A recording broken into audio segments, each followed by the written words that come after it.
Coming up on this episode of the Hockey Nuts, Steve and I get you caught up with all of the news of the week around the hockey world. The NHL preseason schedule is underway, and teams are working hard at paring down their rosters as they prepare for opening night, which is less than 2 weeks away.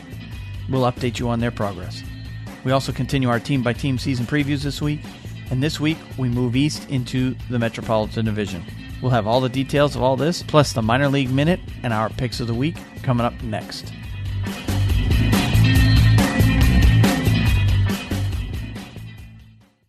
This is the Hockey Nuts Podcast, Season 2, Episode 6, recorded on Wednesday, September 20th, 2017. Metro Division Preview. Shut up and sit down.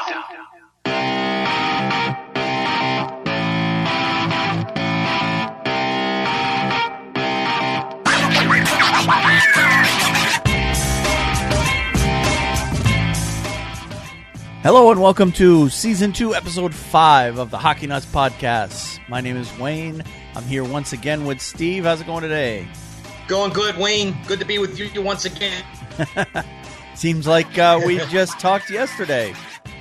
As a matter of fact, it does. I wasn't far removed from that Durham there. Yeah. Yep. We had a good time, and that was actually the very first time I have ever been to the Durham Bulls baseball park.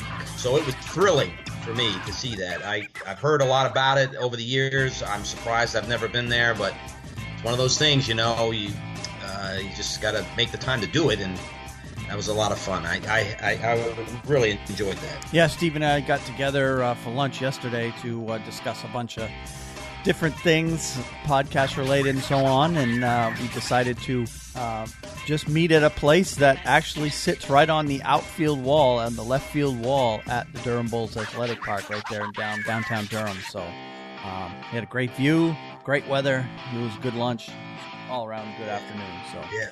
All right, well, so what we have to do this week is we got to get you caught up with everything that's gone on since we last recorded. And some of the things that I've seen come across is, of course, preseason games are now underway. And I know that makes both of you and I very happy. Yes.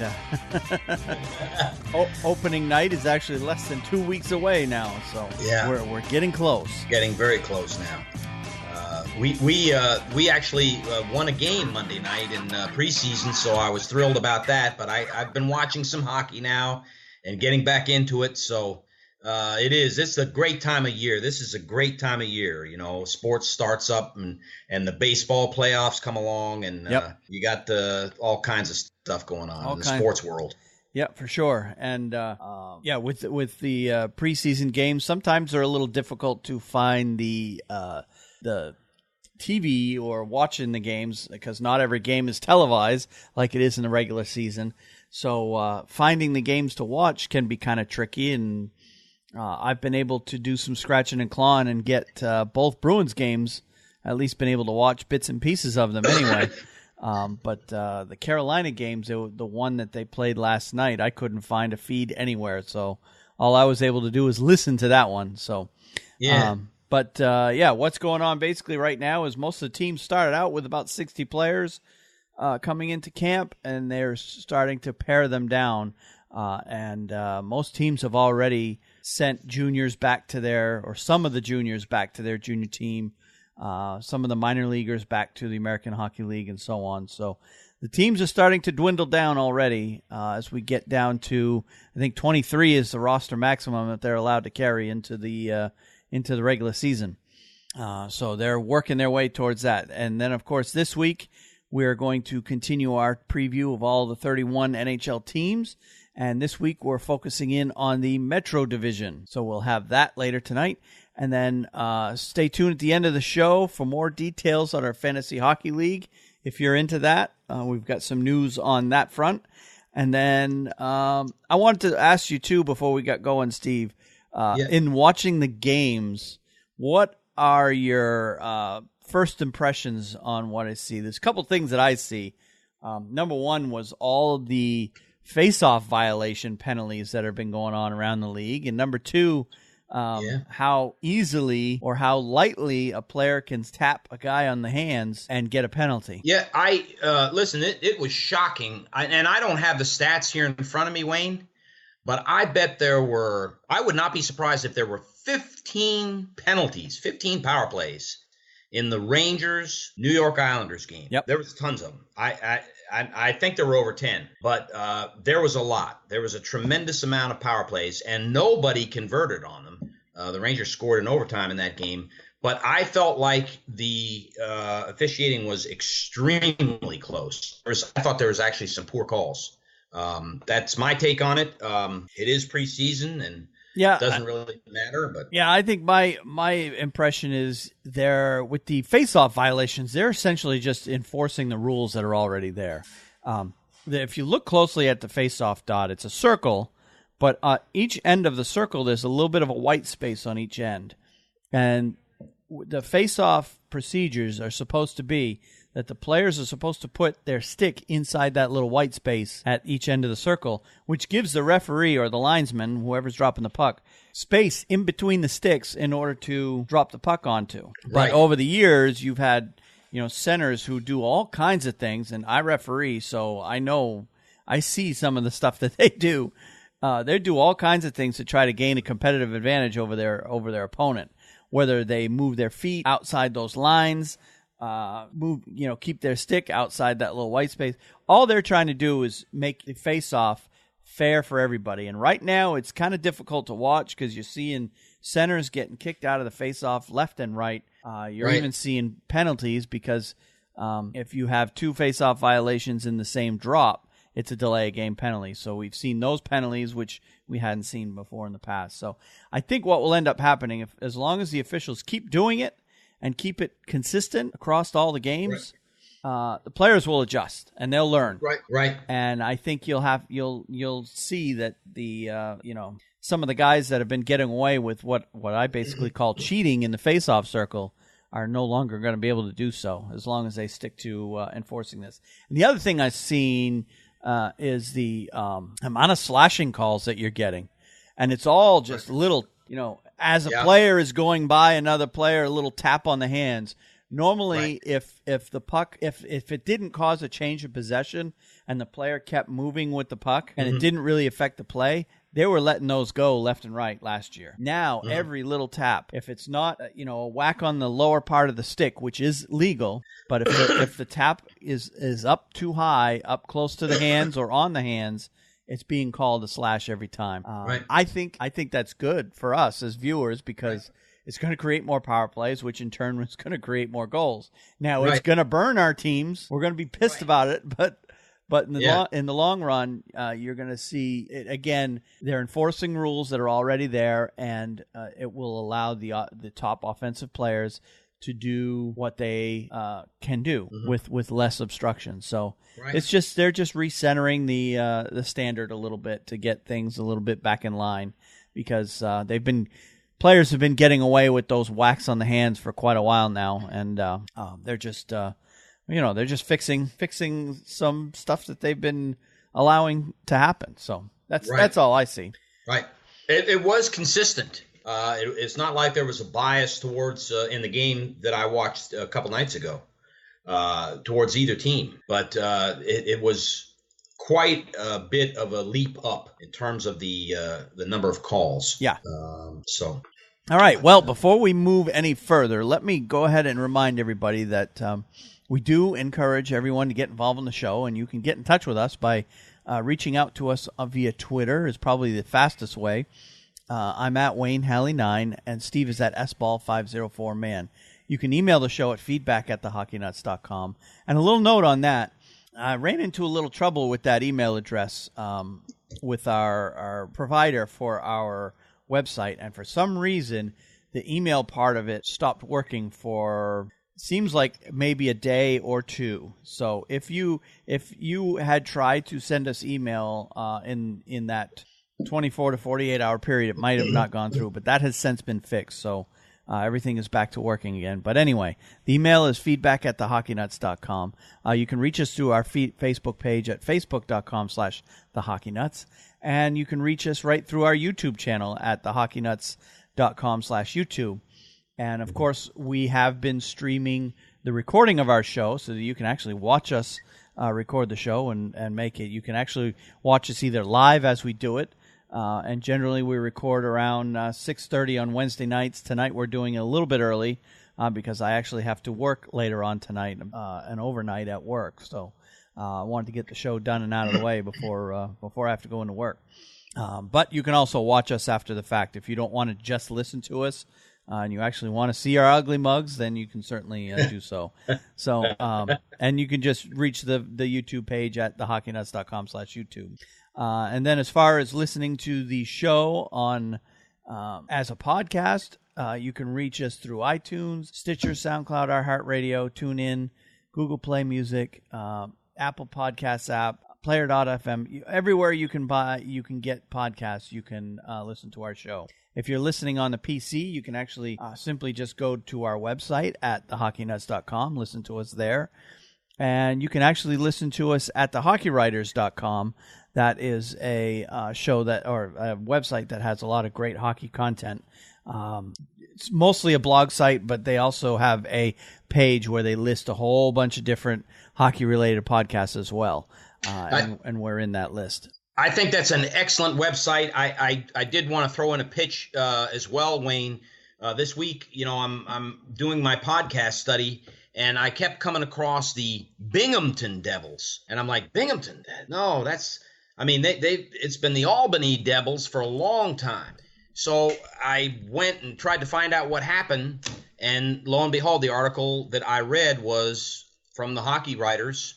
And it was perhaps a year ago, or earlier this year perhaps, but the team had switched, and we probably reported it on our podcast, but the team had switched from Albany to Binghamton, and they're an excellent site. They give you all the details in the articles that are written, and it comes from a wide variety of different locales and authors. So it's a great website, great tool to help the hockey fans who are trying to learn more about the game. Yeah, and they have – the Hockey Writers actually has representatives for almost every team, if not every team. I know they try to maintain a good core of folks writing for their site, and for the most part they do have representation for every single team.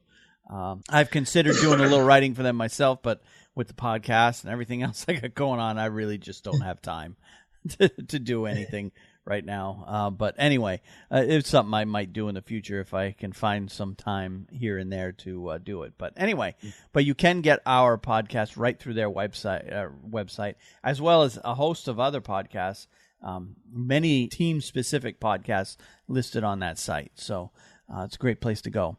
All right, well, let's get going on some of the news that's happening over the past week. First and foremost, let's take care of some transactions that have happened over the past week. Defenseman Jason Demers was traded by the Florida Panthers to the Arizona Coyotes for forward Jamie McGinn on Sunday. Demers, who's 29, has 4 years remaining on a 5-year, $22.5 million contract he signed with the Panthers back in July of 2016. In 81 games last season, Demers had 28 points, 9 goals, 19 assists, 53 penalty minutes, and a minus 14, his worst plus-minus in 8 NHL seasons. I'm sure that's got more to do with his team that he plays for rather than him just being a poorly defensive player. He has 171 points in 504 games in his career, playing for the Panthers, Stars, Sharks.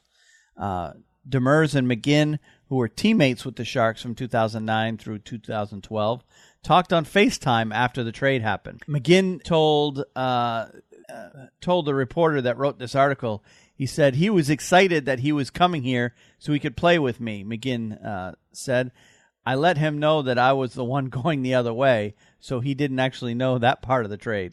McGinn, who's 29, has 2 years remaining on his 3-year, $10 million contract he signed with the Coyotes on July 1st, 2016. And McGinn had 17 points in 72 games for Arizona last year and has 184 points in 522 games during 9 NHL seasons with the Coyotes, Sharks, Sabres, Ducks, and Avalanche. So this seems to be a fairly even-up trade as far as I can tell.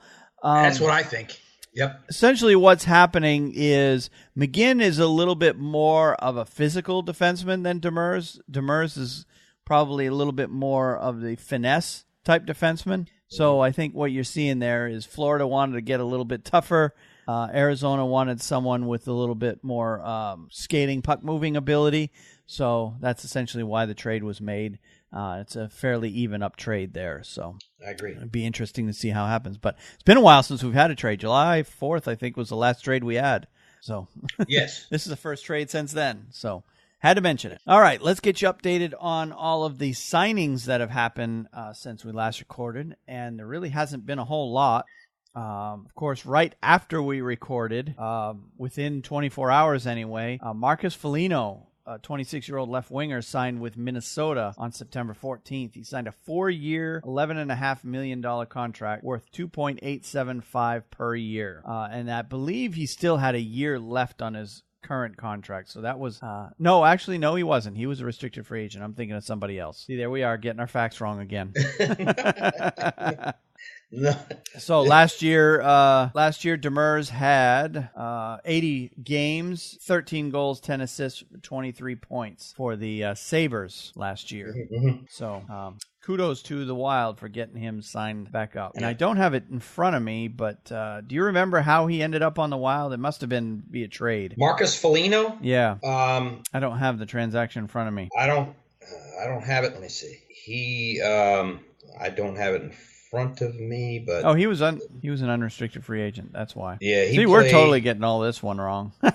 Well, he played with Buffalo all the way back. I got it all the way down to 2011, actually. Yep. And he was a member of the Rochester Americans, which of course is the Buffalo Sabres farm team. And then this is the only other team he's played for in the NHL. Yep. According to the information I have. Yeah, he's yet to play for Minnesota, but he played with Buffalo all the way through the 16-17 season. Right. He played for the Sudbury Wolves way back. Very cold in Sudbury.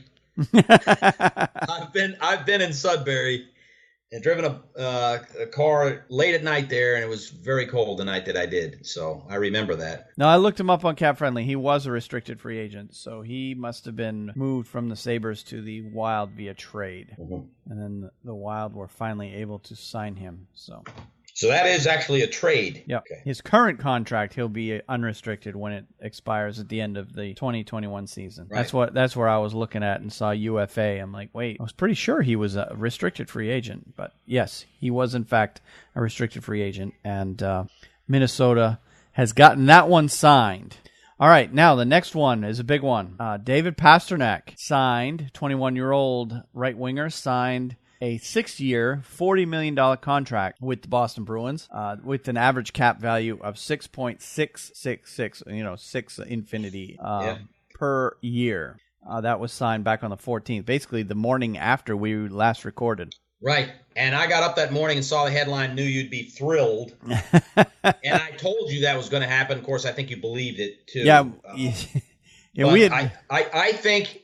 I am shocked at how well the Bruins brass did in signing this. If you take into consideration the Draisaitl deal, yep, they did a great job. And not to say that David Pastrnak was in there with loaded guns, saying this is the way it's going to be. I think he wanted to be a Bruin. It sure did take a long time to get it done, and there were a lot of Bruins fans panicking out there. I wasn't really one of them. I knew it would eventually happen. It's just.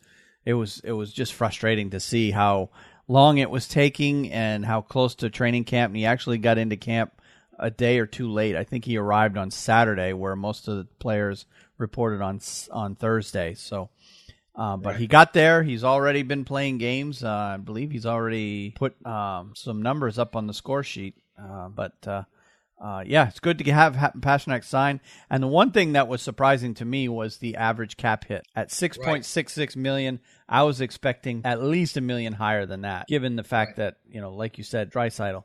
But the Draisaitl deal wasn't the only one that was discussed as comps when they were doing the negotiation. There were other deals out there that basically put Pastrnak right in that mid-6 range. The difference between Pastrnak and Draisaitl, of course, Draisaitl was drafted much higher in the draft than Pastrnak was. Draisaitl has got, I think, 2 full years under his belt at producing at a fairly decent rate, where Pastrnak really just had his breakout year last year. So that worked against Pastrnak there. But I was very happy with the number. I think, and it's funny because I was seeing responses all over Twitter and whatnot, and folks that are not Bruins fans or anti-Bruins or whatever you want to call them, they were tweeting and messaging, oh, the Bruins got robbed on this one. Oh, they're way overpaid for Pastrnak for a guy who's only good 1 year. They're a bunch of idiots. He's had one good year and they pay him all this money. But then the Bruins fans are like, oh man, Sweeney did a great job at keeping his salary down. That way we'll be able to afford to keep some of the younger players that will have deals coming up here in the next 2 or 3 years. So you saw both sides of it. Oh, you definitely. And listen, I listened to Black and Gold podcast. In fact, I was listening to it just before the show here. And they were talking about the Draisaitl deal, but also there was another one that factored into the negotiations with Pastrnak. Do you know which one? I don't remember. There was another specific deal they mentioned. Yeah. That directly related to their negotiations with David Pastrnak. Anyways, it was surprising when I saw that the number was 6.6, and I knew you'd be happy. And listen, I think he wants to be a Boston Bruin. I think that's the bottom line of the whole thing. If he didn't, there wouldn't be talks every day. You'd really be going through the ups and downs of a roller coaster. Yeah, well, it wouldn't be done by now. Right. But and a 6-year deal actually works out nice for the player because he'll be hitting at the end of that 6-year deal. He'll be 27, which. He'll be, I believe, an unrestricted free agent at the expiring. Yeah, when this contract expires, he'll have unrestricted status. Right, and that's when he'll really cash in. If he produces at the levels he produced last year, if he continues that every year, or even ticks up a little bit, he'll be. Bruins probably won't be able to afford to keep him at that point. That's the scary part. So Bruins fans, enjoy the next 6 years of Pasta. You may not get him beyond that. We'll go that. Let's just start with the 6 years anyway, and we'll go from there. All right, the next contract we got to talk about. Brian Little, 29-year-old forward, signed with the Winnipeg Jets on the same day that Pastrnak did for a 6-year, $31.75 million. That's an annual cap hit of $5.291 per year. Brian Little is another forward. This one almost feels like they were waiting for what Pastrnak would get before they ended up signing him, because that was another one that was kind of a long holdout. Right. And Little last year had 59 games played, 21 goals, 26 assists, 47 points for the Jets. And he comes in at about $1.5 million below Pastrnak. So but he has many, many years under his belt of NHL experience. So I think that's part of why his contract is a little bit inflated, because he's been pretty much a 45 to 55 point scorer his whole career, which goes all the way back to his first year in the NHL was the 07-08 season. Right. I remember watching him when he was an Atlanta Thrasher. Yep. So he's been with that organization for quite a bit. Yep. And he's a good player, very good player. Brian Little's good. Has a good shot. They did the right thing and got him signed. Yep. All right, next one. Nikita Zadorov, 22-year-old defenseman, signed with the Avalanche, Colorado Avalanche, on the 15th of September. A 2-year, $4.3 million. That's an average cap hit of $2.15 million. Last year, Zadorov had 10 points in 56 games. He's still very young, so in fact, this current contract that he just signed, he'll still be restricted free agent when this contract is up, since it's such a 2-year deal. This one speaks bridge deal to me. Oh yeah. So. Yep, I think you're right. Although the Avalanche are bleeding on the blue line, and they definitely need defensemen. So. Yep. Well, they need a lot of things, quite frankly. Yeah. All right. Next one I'm going to move up to Mikko Koivu, 34-year-old center, signed a 2-year, $11 million contract worth an average of 5.5 per year. He signed with the Wild on the 18th. That was yesterday, right? That was yesterday. Yep. Mikko Koivu obviously is a NHL veteran playing many, many years. He's been with the Wild pretty much since the beginning of his career, going all the way back to 2005, 2006. He's been pretty much a 50-point scorer most of his career, 45 to 55 points per year. So, and he's definitely a leader on this Minnesota Wild team. So, sounds like he just didn't want to go anywhere. So they locked him up, and that should take care of him for the rest of his career at this point. Probably so. I mean, unless he signs for less money and signs for the 3-year deal or something like that for less money. So 34 years old, he can't have too much time left. But right. But he elected to stay with the Wild. Probably took 5.5 is nothing to sneeze at, but. Yeah. But it's a good deal for him anyway, for sure. Yes, it is. All right. The last contract I have, actually I don't have anymore. There's a couple other players, Jordy Bellerive, Derek Barbio, and Parker Kelly all signed contracts. They're all 18-year-olds, all signing entry-level deals, all in the $700,000 to $750,000 per season range. All 3-year deals. These are all guys that are going to end up in the minor leagues, so not really worth spending too much time on those. Mm-hmm. All right, let's get everybody updated with the PTOs or the professional tryout contracts.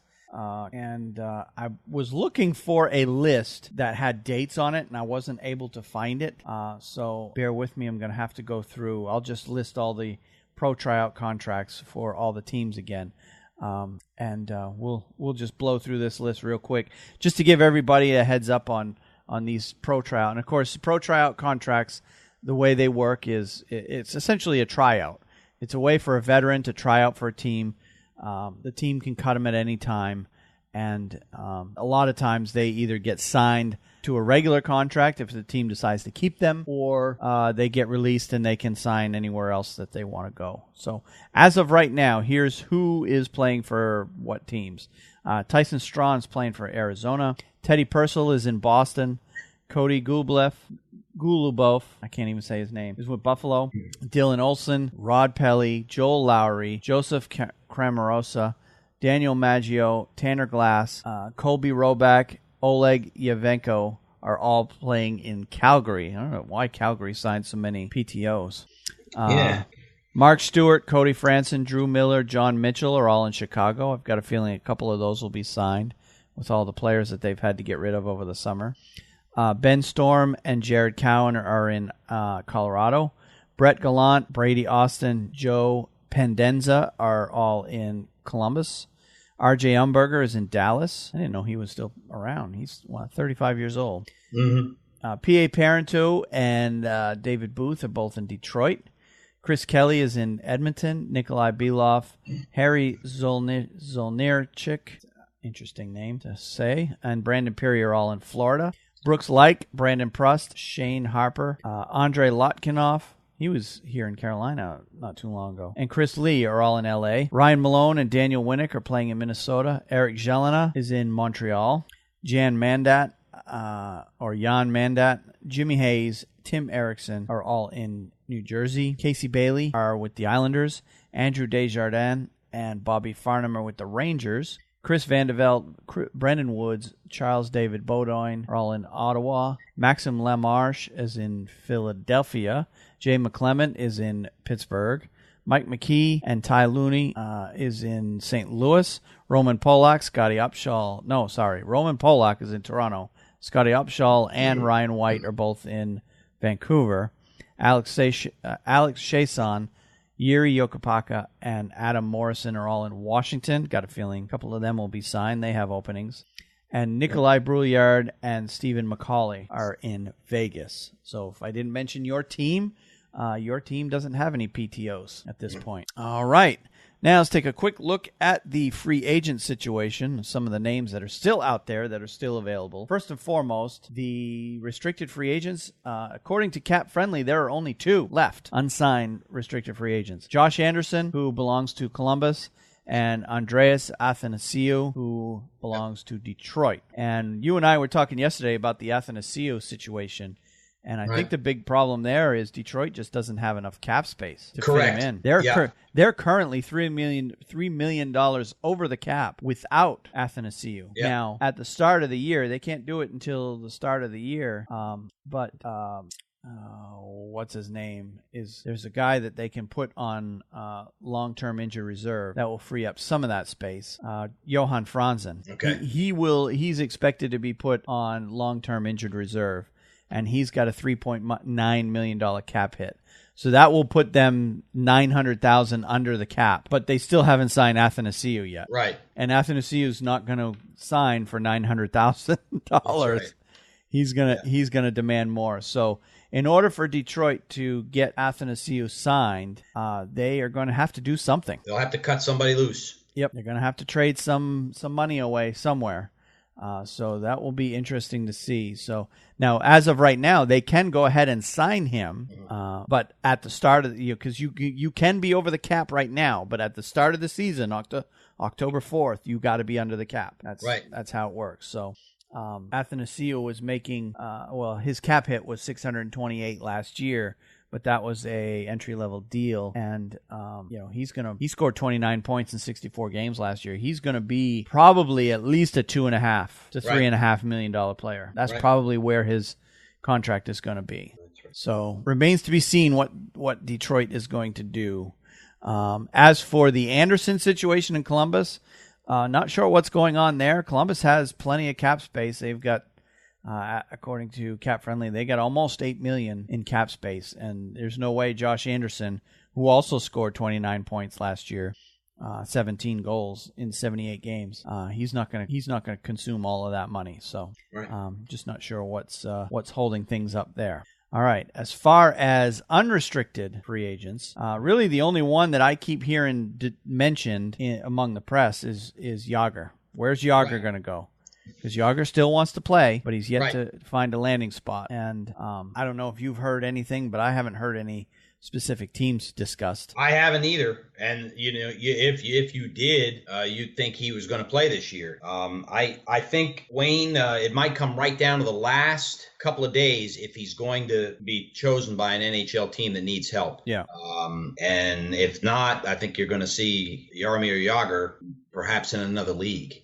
Well, I think what will end up happening with Jágr is he'll end up signing probably not on opening day, but within a day or two after that. Because what the teams right now are focused on is getting all under these... the cap. Getting under the cap, but getting the 60 or so players that are in their camps, Yep. whittling through all their prospects to make sure they don't want Jágr taking up a spot that could end up being filled by a prospect. So they're taking long, hard looks at all the prospects they already have in their system, and then once they weed through all of that, then they get to a point, well, we got this opening winger spot. Well, Jágr's generally a right winger.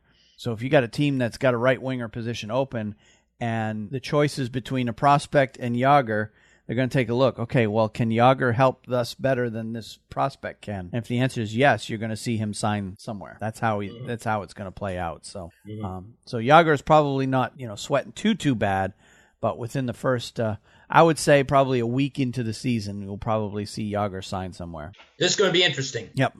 But other free agents we have still out there is Brian Gionta, P.A. Parento, Jerome McGinley, Daniel Winnick, Alex Chiasson, Laurie Korpikoski, Cody Franson, Scotty Upshall, Brandon Peary, Dennis Weidman, Ryan White, Chris Vandevelde, Feder Tooten, Chris Kelly, Yuri Hudler, Roman Polak, Joseph Cramarosa, Jay McClement, John Mitchell, and the list goes on from there.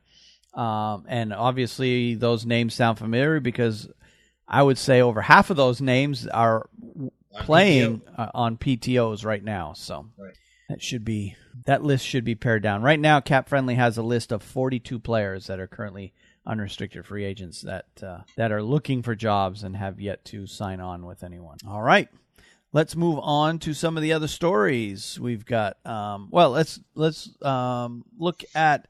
Well, there's actually one tryout contract that I wanted to talk about, And it has to do with the China games. I don't know if you've been following it, but Vancouver and LA are both over in China right now, and they play 2 games over there tomorrow night or Thursday in Shanghai. Who knows when it's going to happen our time. I think it's 7:30 local time, which means tomorrow morning, or is it Friday morning? Tomorrow morning, I think. Are they 12 hours ahead or something? Yeah, I think they're 12 hours ahead. So I think early tomorrow morning, you're going to see the first of 2 China games in Shanghai, and then I think Saturday, is when they go up to Beijing and play. And anyway, when the Vancouver Canucks got over there, they only brought 2 goalies with them. So what they did is they signed a local kid who plays apparently for the Chinese national team. His name is Zihao Sun, 21-year-old goaltender. Signed an amateur tryout contract to play for the Canucks. He signed it on Monday. And basically, he's been practicing with the team. They're not expecting him to play unless something happens. But he has signed on to a team. The story's coming out. It's all over NHL.com right now. It's kind of an interesting story.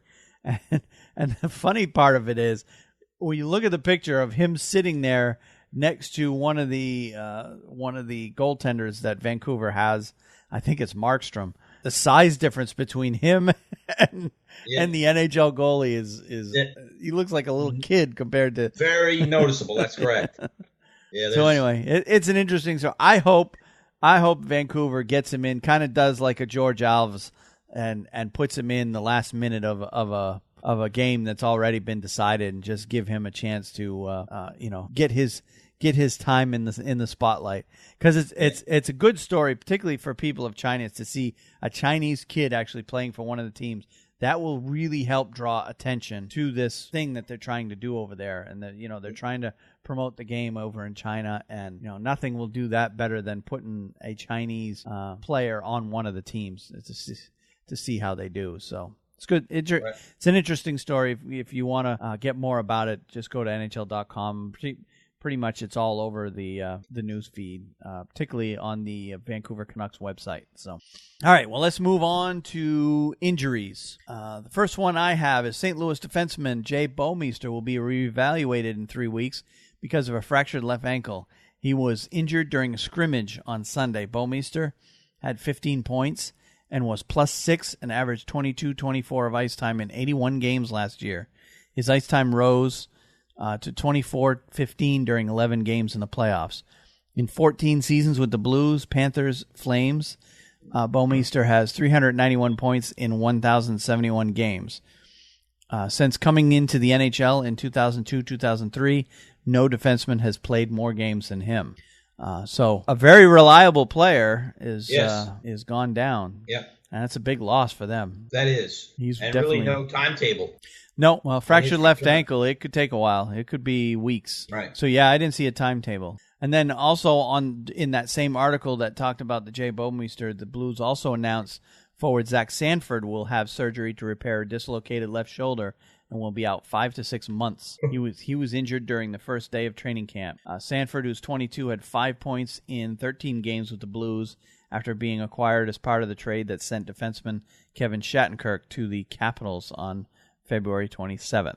So Blues taking a couple of injuries right off the bat here. Right. Yeah. Getting things going under the gun. Yep. All right, Ottawa Senators forward Colin White will miss the start of regular season with a broken left wrist. General Manager Pierre Dorian said Tuesday. White is expected to miss 6 to 8 weeks to recover from the injury. He was injured blocking a shot during the third period of a 6-2 preseason win against the Toronto Maple Leafs on Monday. The number 21 pick in the 2015 NHL draft had an opportunity to start the season in the NHL with center Derek Brassard recovering from shoulder surgery on June 6th. So Ottawa's got yet another one that's in injury trouble already. So Brassard's out, White's out, Carlson's out. Yep. So Ottawa's struggling right off the bat here with injuries. It's a chance for the young kids to play, I guess. It is. But I'm telling you, Ottawa without Erik Karlsson is like chocolate without sugar, You're right. You're right. Yep, that's pretty much the gist of it. Yep. All right, Anaheim Ducks center Ryan Kessler is out indefinitely after having off-season hip surgery. As of right now, there's no timetable whatsoever. General manager Bob Murray told the Ducks website on Friday he couldn't skate during the second half of the season. No push-off on his right leg. He has to rebuild his glutes and quads. That's what we're in the process of doing right now. I'm hopeful to have him back before Christmas, but that's all I'm going to say right now. Kessler, who's 33, had surgery in Colorado on June 8th to remove several pieces of floating hip capsule, an ailment that limited his mobility and goal scoring during the second half of last season. He had 58 points in 82 games last year and had 8 points in 17 playoff games. The Ducks advanced to the Western Conference Final before losing to the Predators in 6 games. The Ducks will also begin the season without defenseman Sami Vatanen and Hampus Lindholm, who each had off-season surgery to fix torn labrum. Murray said he's hopeful they will be able to return by November 1.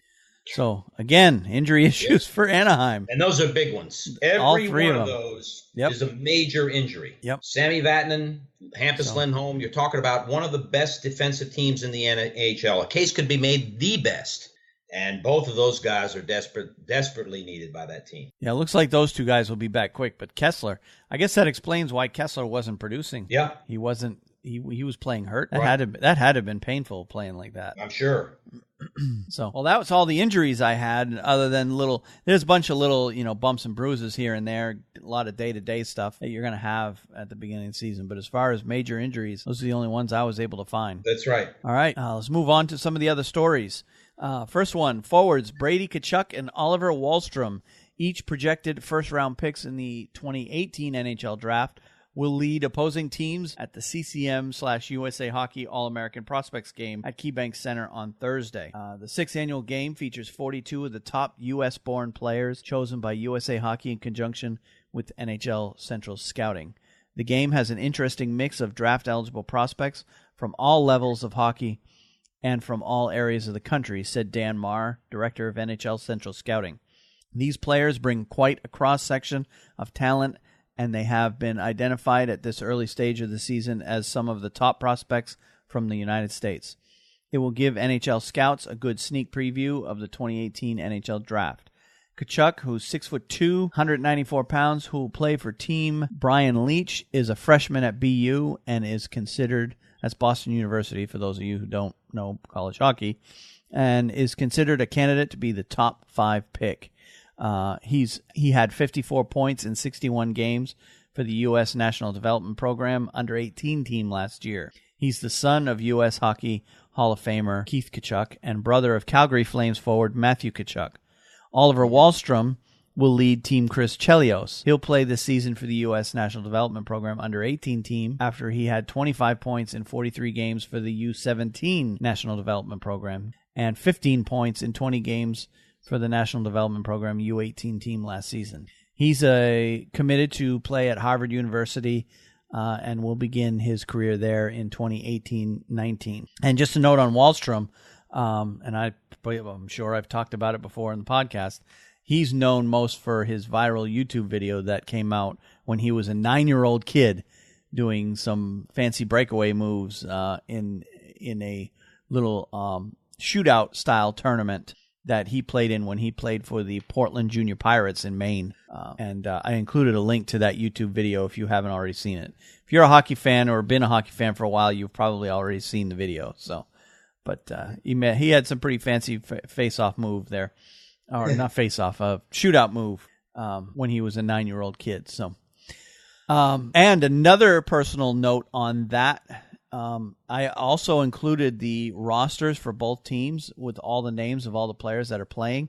And, they said, they come from all over the country. But one of the players that we're going to see in that game, and I wish the game was televised, I was looking to see if there would be TV or even streaming coverage, and I haven't been able to find anything. Maybe Thursday night I can take a look and see.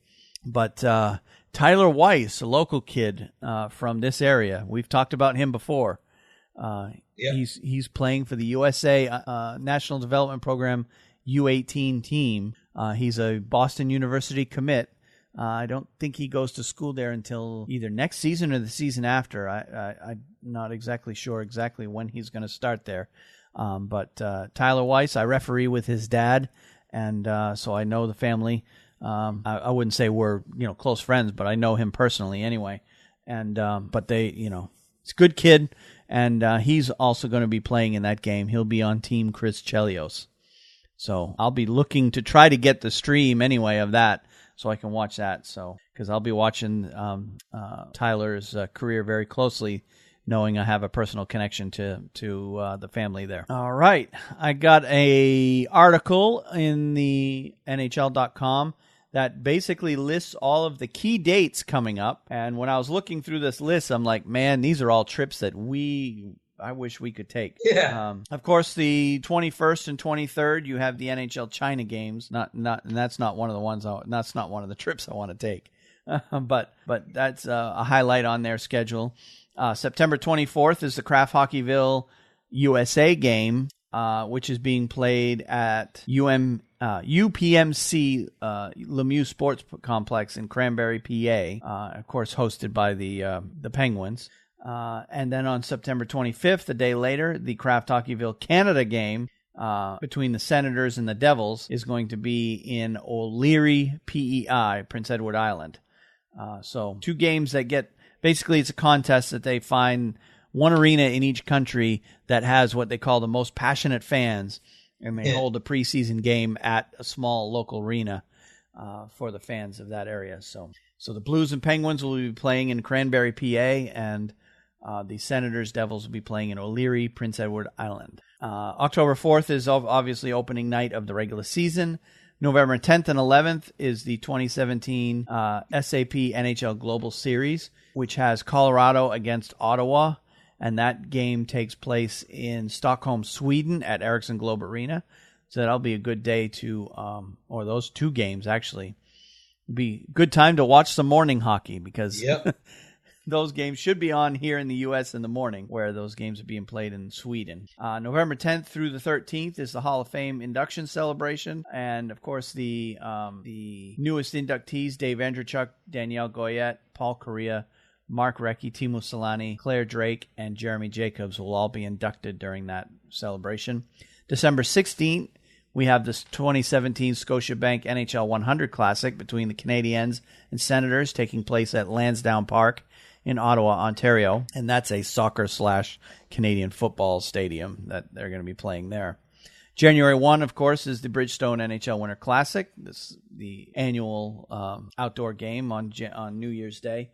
That one is against the Rangers and the Sabres, taking place at Citi Field in New York City.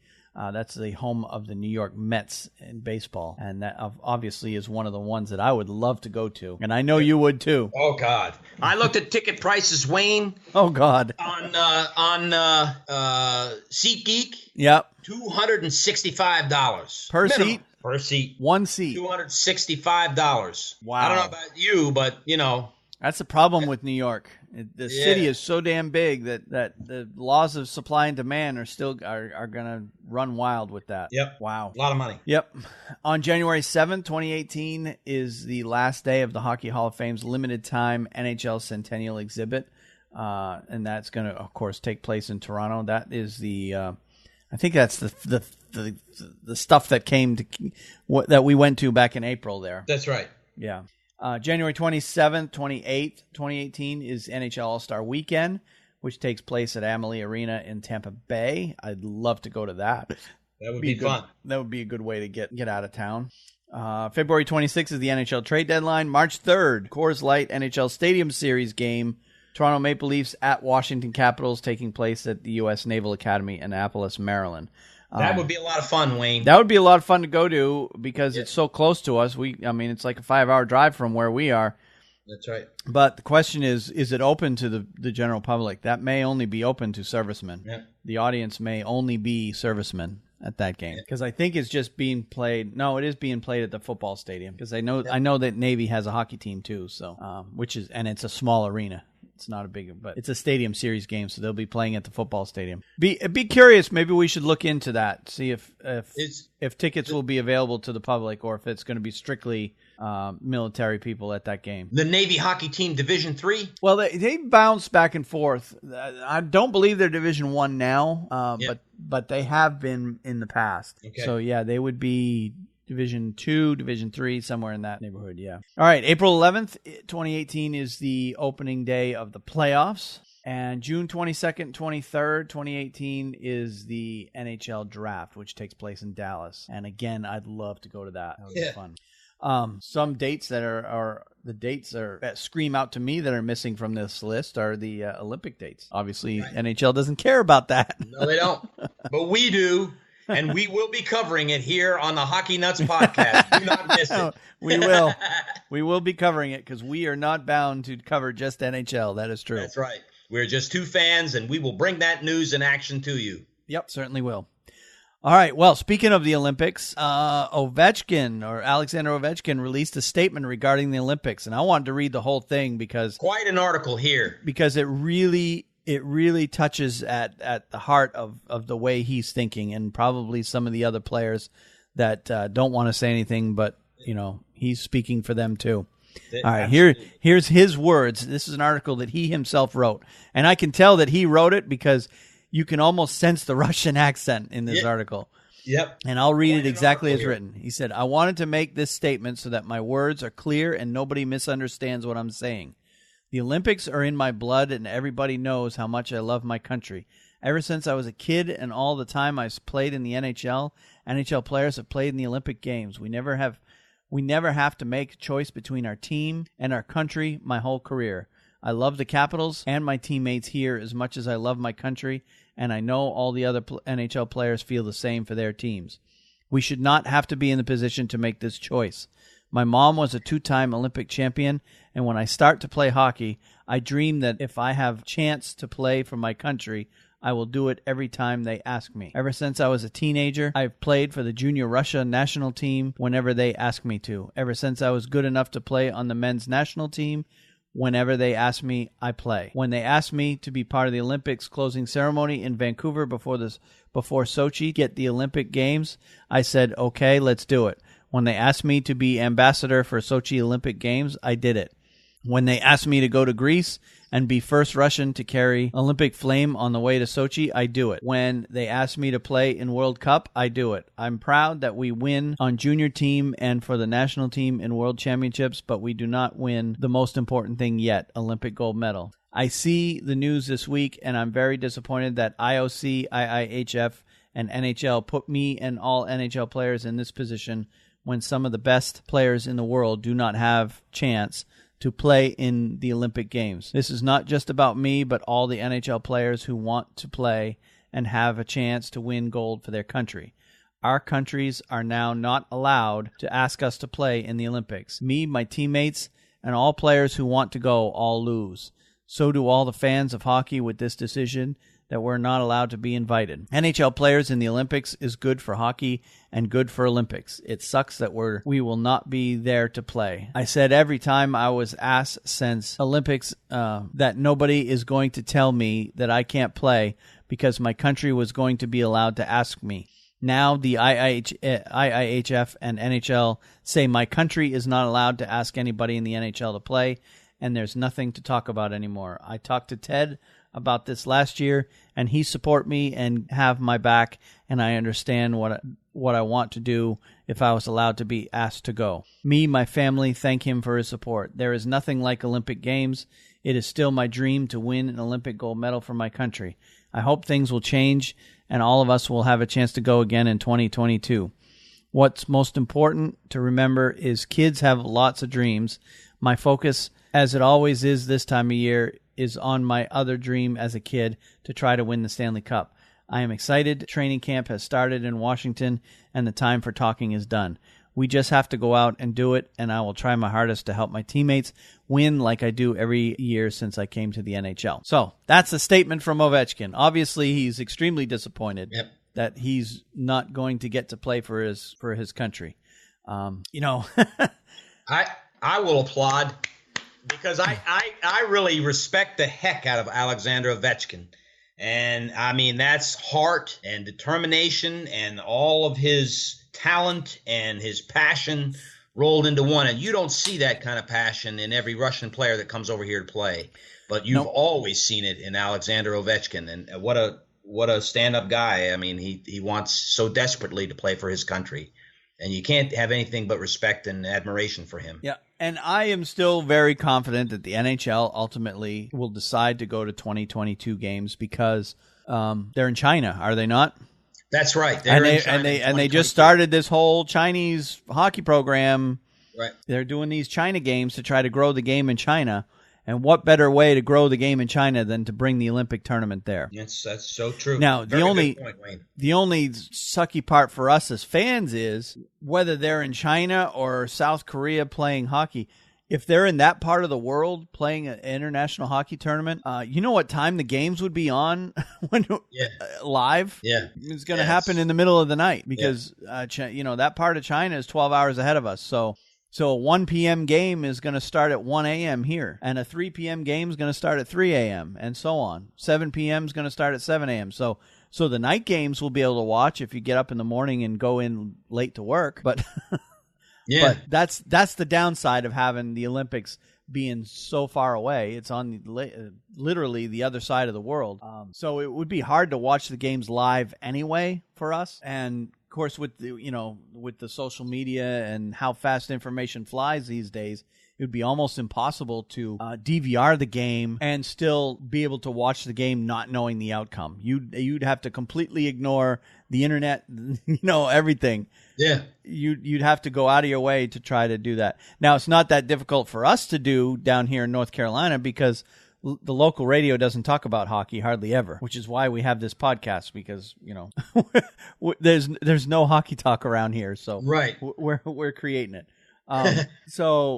Point being, the players, again, should be allowed to go. Obviously, it's not going to happen this year because the NHL didn't build in a break to their schedule, and they've made an agreement with the IOC that they're not going to allow, that the countries are not going to ask the players to go play for them if they play in the NHL. So, but I guarantee you, and you can mark my words now, NHL players will be in China in 4 years. In China, they will definitely be there. Yep. You will see the Russian team really do well this time in Pyongyang. Well, yeah, because the KHL is actually going to stop them. Yeah. Yeah, the KHL is going to stop their season, and the KHL is going to send their best players to represent Russia.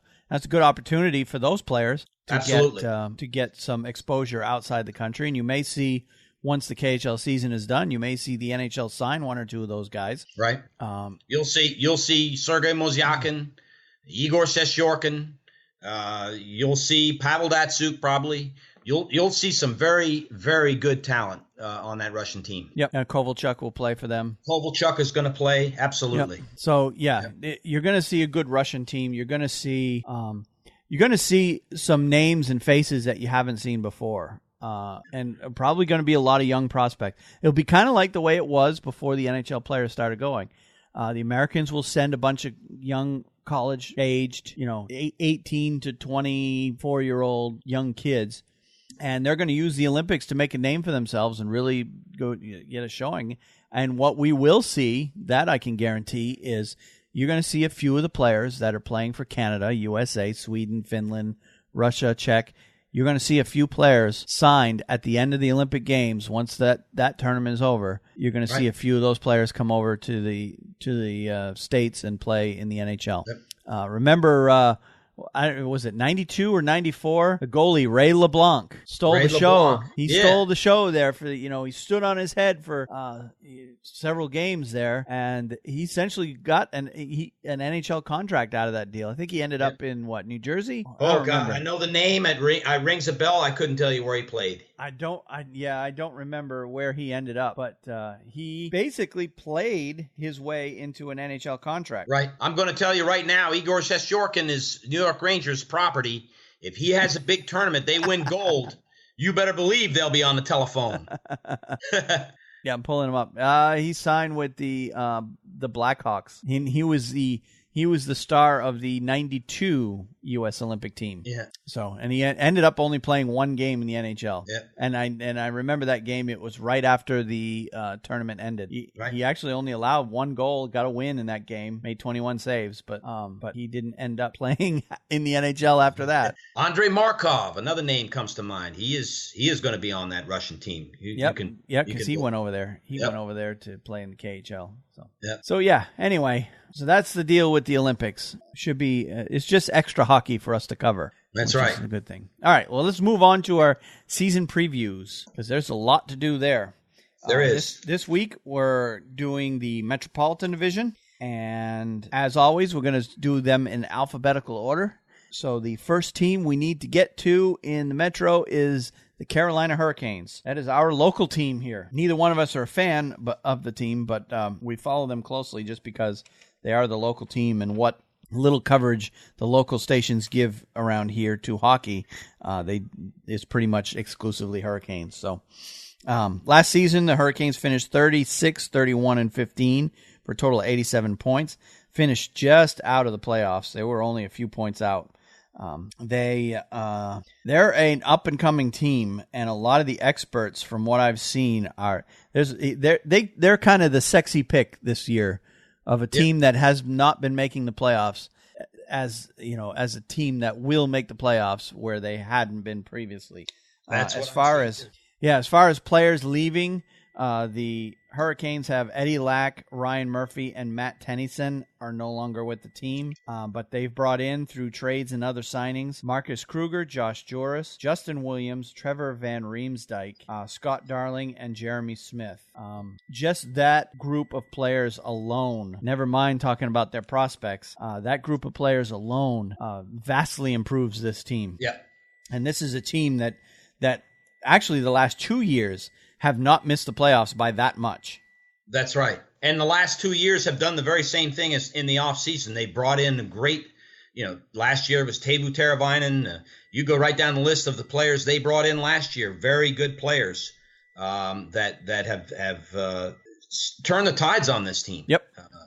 And they got a very strong core of prospects, too. They've got expected to make the team this year. They've got Hayden Fleury, who was the 7th overall pick in 2014. They've got, I thought that Julian Gauthier, as well as he's been playing in camp and in the rookie camp earlier this summer, would make the team. Hockey News seems to think that he's not going to make the team till next year. But Julian Gauthier is a player that you're going to want to watch out for with this team.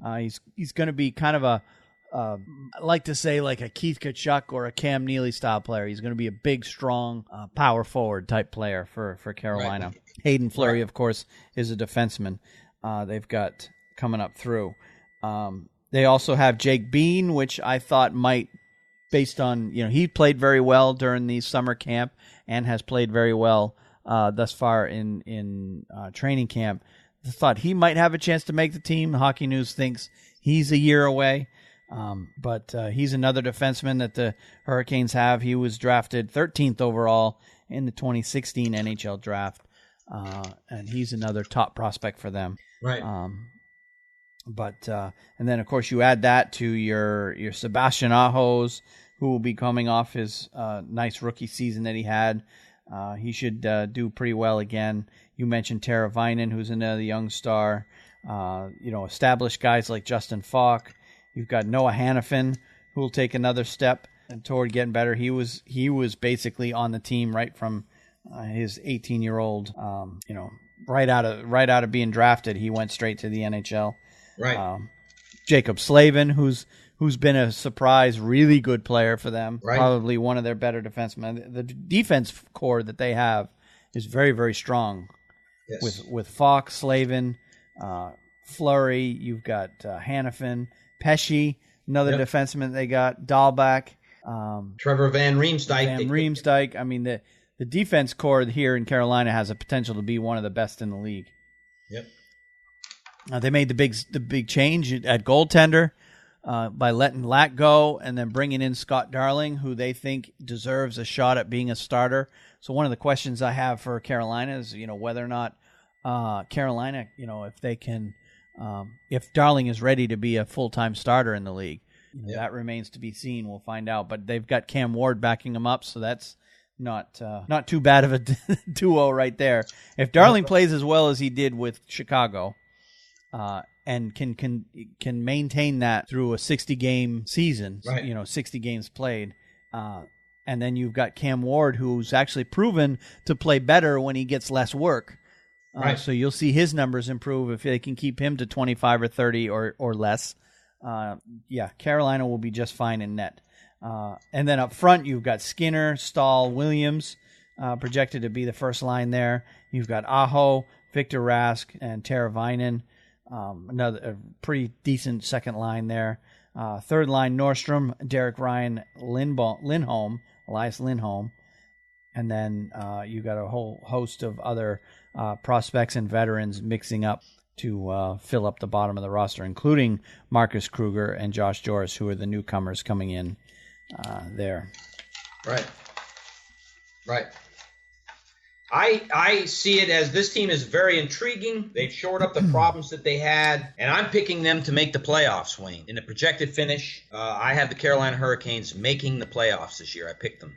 So, yeah, and I'm going to go right along with you there. I think they've finally gotten over the hump, and I think this is the year that they finally crack the playoffs. And if they can keep this group together, they're going to be a good team for years to come. Yeah, they will. They seem to be a year or two behind the Edmonton Oilers in the rebuilding stage. Of course, they don't have a Connor McDavid, but that's right. But they've still got a very nice core of young players. They can throw Skinner, Aho, and even an aging Justin Williams and do just fine. Yeah, and of course they're in the process of possibly naming their captain. Sounds like they are going to name a captain this year, and there's a lot of speculation who that will be. And my personal belief is they're going to go ahead and name Justin Williams the captain, but that also remains to be seen because he is there for the next 2 years. So, and then by the time he gets done playing, 2 years from now, one of these young kids will be ready to take the C. That's why I think that's going to happen that way. But Carolina has plenty of cap space too, so if they want to make more moves, they can. Right. I wouldn't mind seeing a Magic Shane come to Wouldn't Carolina. Surprise me. Not that I've seen in any way that's going to happen, but it'd be it's no secret that Matt Duchene's being shopped around, and it'd be nice to see him come to Carolina. They got the room for him in his $6+ million salary. So, all right. Let's move on to Columbus. Yes. Columbus last year had a great year. They finished 50, 24-8 for 108 points. Easily made the playoffs. They're being picked by the Hockey News to finish third in the Metro. As far as players are concerned, newcomers, you've got Artemi Panarin, Jordan Schroeder, Cameron Gaunce, Andre Benoit, and back in goal, Matisse Kivlenets. I can't say his name. And then players that have left, Brandon Saad, Sam Gagner, Scott Hartnell, William Karlsson, Kyle Quincy, Anton Forsberg, and David Clarkson. To me, in terms of the players coming and going, I think Columbus has gotten weaker. I mean, yeah, Panarin's a nice ad, but you're losing Saad, you're losing Hartnell, you're losing some veteran presence there. Right. Yeah, Hartnell's going to be sorely missed. I think, Wayne, I talked to you about this yesterday over lunch. And, you're looking at this Columbus Blue Jacket team. I think they're going to fight all year with Carolina for a playoff spot. But the one thing that's undeniable about this team last year is they got into the playoffs because they won 16 games in a row. The second longest winning streak ever in NHL history. That's 32 points staring you in the face. And that's what put them in the playoffs. There's no question about it. You can talk to anybody, even if they're a marginal NHL fan. That's what put them in the playoffs. That's not going to happen this year. I can go out on a limb. Well, you're going out there, aren't you? I don't even think they'll win 10 games in a row this year. So my thinking on it was, if you take last year's team and you take away that 16-game win streak and say they go 11-5, that's 10 less points. Yep. And that really would have put them in a dogfight to get in the playoffs last year. So there's no question they have some great players. They had a great season. They should have a lot of confidence. But winning 16 games in a row again isn't going to happen. So Columbus is going to have to come up with those points to propel them into the playoffs. Not saying they can't, but things are different this year than they were last year. Yep. And I think the Carolina Hurricanes are a much improved team, and I think they're going to make it hard for them. Yeah, I would definitely agree to that. I mean, because the way I see the Metro, Metro's just going to be a tough conference. It's going to be a dogfight for just about everybody. Right. Yeah, they finished with 108 points, but like you said, they did it on the backs of that long winning streak that they had, and you're just not going to see that repeated. Right. If you see a streak like that again, it'll just be another team. Odds are, it's just not going to be. You're not going to see Columbus banging off another 15, 16 games in a row. Right. So, yeah, that alone will help bring them back to earth. So, and then, when you put them in a league with in a division with the Rangers, Penguins, and Capitals, yeah, that's some tough competition right there. That's right. Then Carolina getting better, and yeah. I think you're right. I think Columbus is in for the fight of their lives. Now, they do have plenty of talent to make the playoffs. It's absolutely good enough. I mean, they got Panarin up front. They've got Wenberg, Atkinson, Dubinsky, Bjorkstrand, Foligno. Those are all nice players to have. Right. Milano, Jenner, Anderson, if they can get him signed. Their defense is even better. Seth Jones, Werenski, Gabriel Carlson, Marcus Nidavara, who's a relatively newcomer, Scott Harrington, Jack Johnson. I mean, they've got David Savard. I mean, they've got a very deep defense, right, for sure.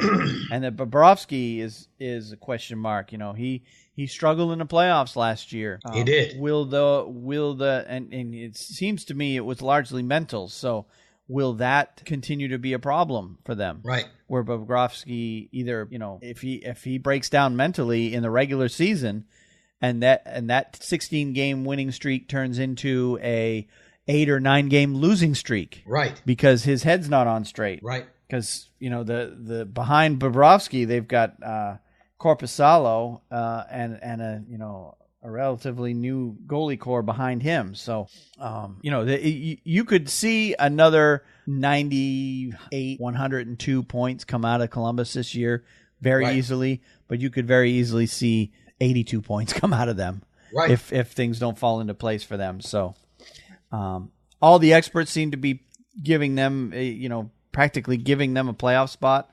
You and I think otherwise. We think that they're going to be closer to a 6, 7, 8 seed and be fighting for their lives for that 4th or 5th spot coming out of the Metro. So that's right. So, yeah, Columbus is one of those wait-and-see kind of teams. We'll have to watch and see what happens with them. That's right. Okay, let's move on to New Jersey.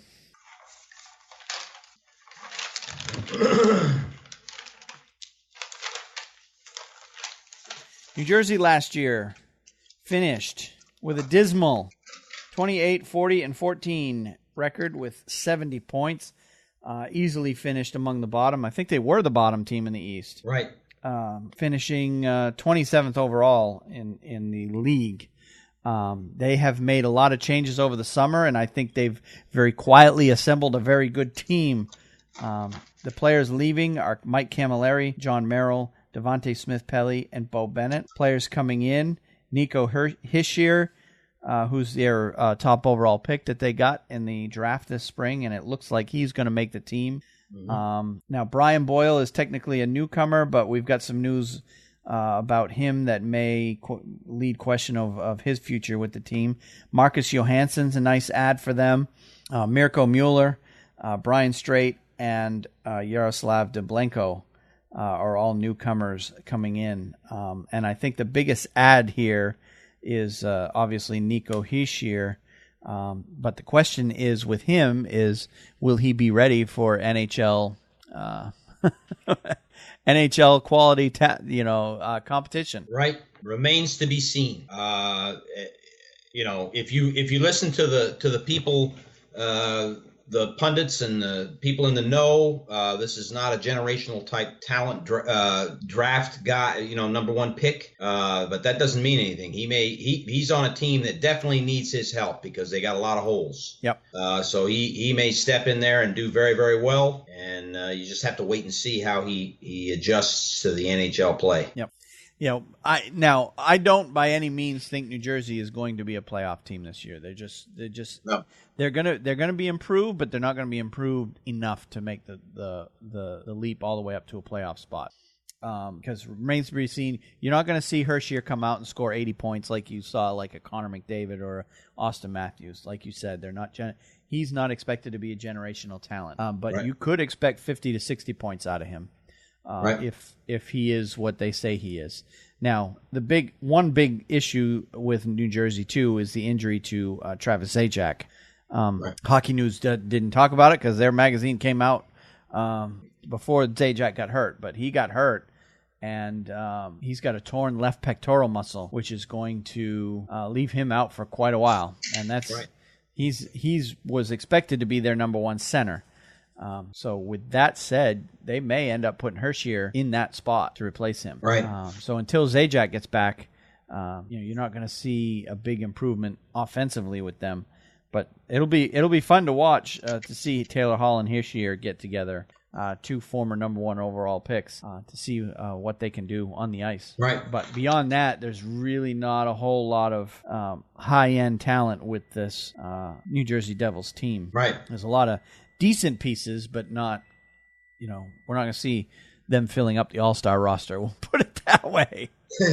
So that's true. And one of the other questions I had too was Corey Schneider obviously didn't have a very good season last year. Can he get back to his former self? Now, a lot of that is the team in front of him, so that remains to be seen whether he can get back to his former status as one of the better goalies in the league.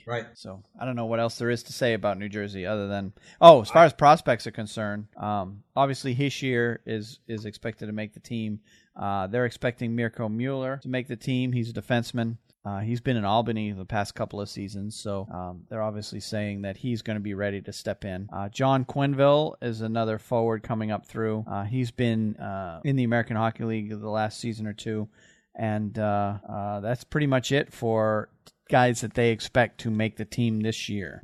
And they've got Hershier as the top prospect in the system. So they'll and all the articles I've read about him is they're expecting him to make the team right away.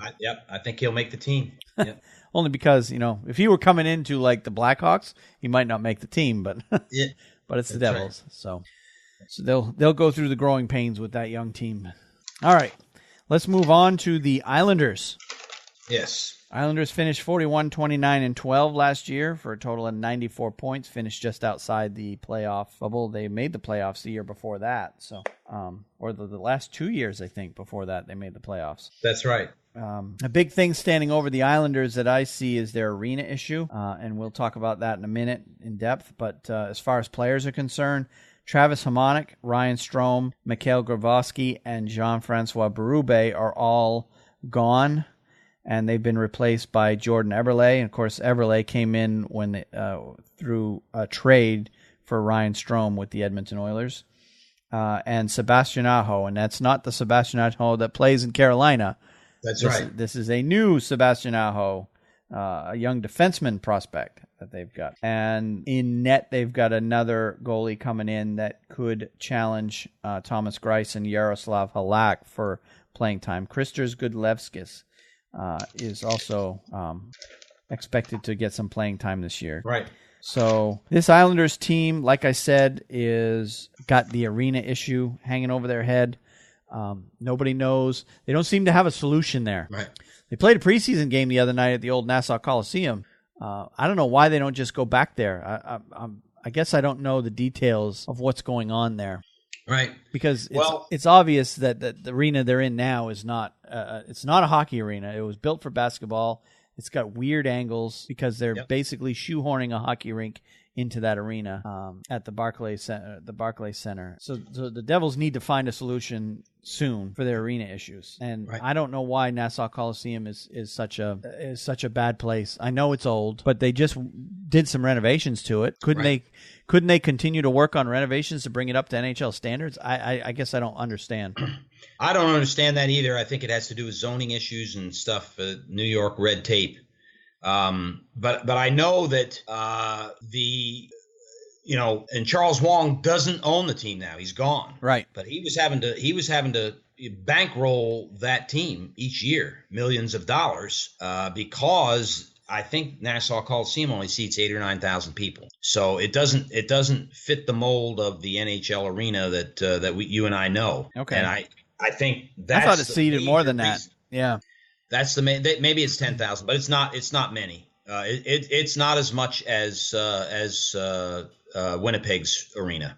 They do not have that seating capacity. Winnipeg's around 14, right, and change. Okay. So that's why they're not. But now you make a good point. I don't understand why they don't just raise the roof on Nassau Coliseum and expand it up to a 16 or 17,000 seat arena. I don't understand why they don't do that. But obviously, I think it has to do with zoning issues and permits and red tape that, to be honest with you, I'm not quite sure about that, but I believe that's the reasons why they have not expanded that Coliseum. I personally, that's where they should have the games. If you ever watch a game there, it's deafening, the roar. And the fans love going there, so. Yeah.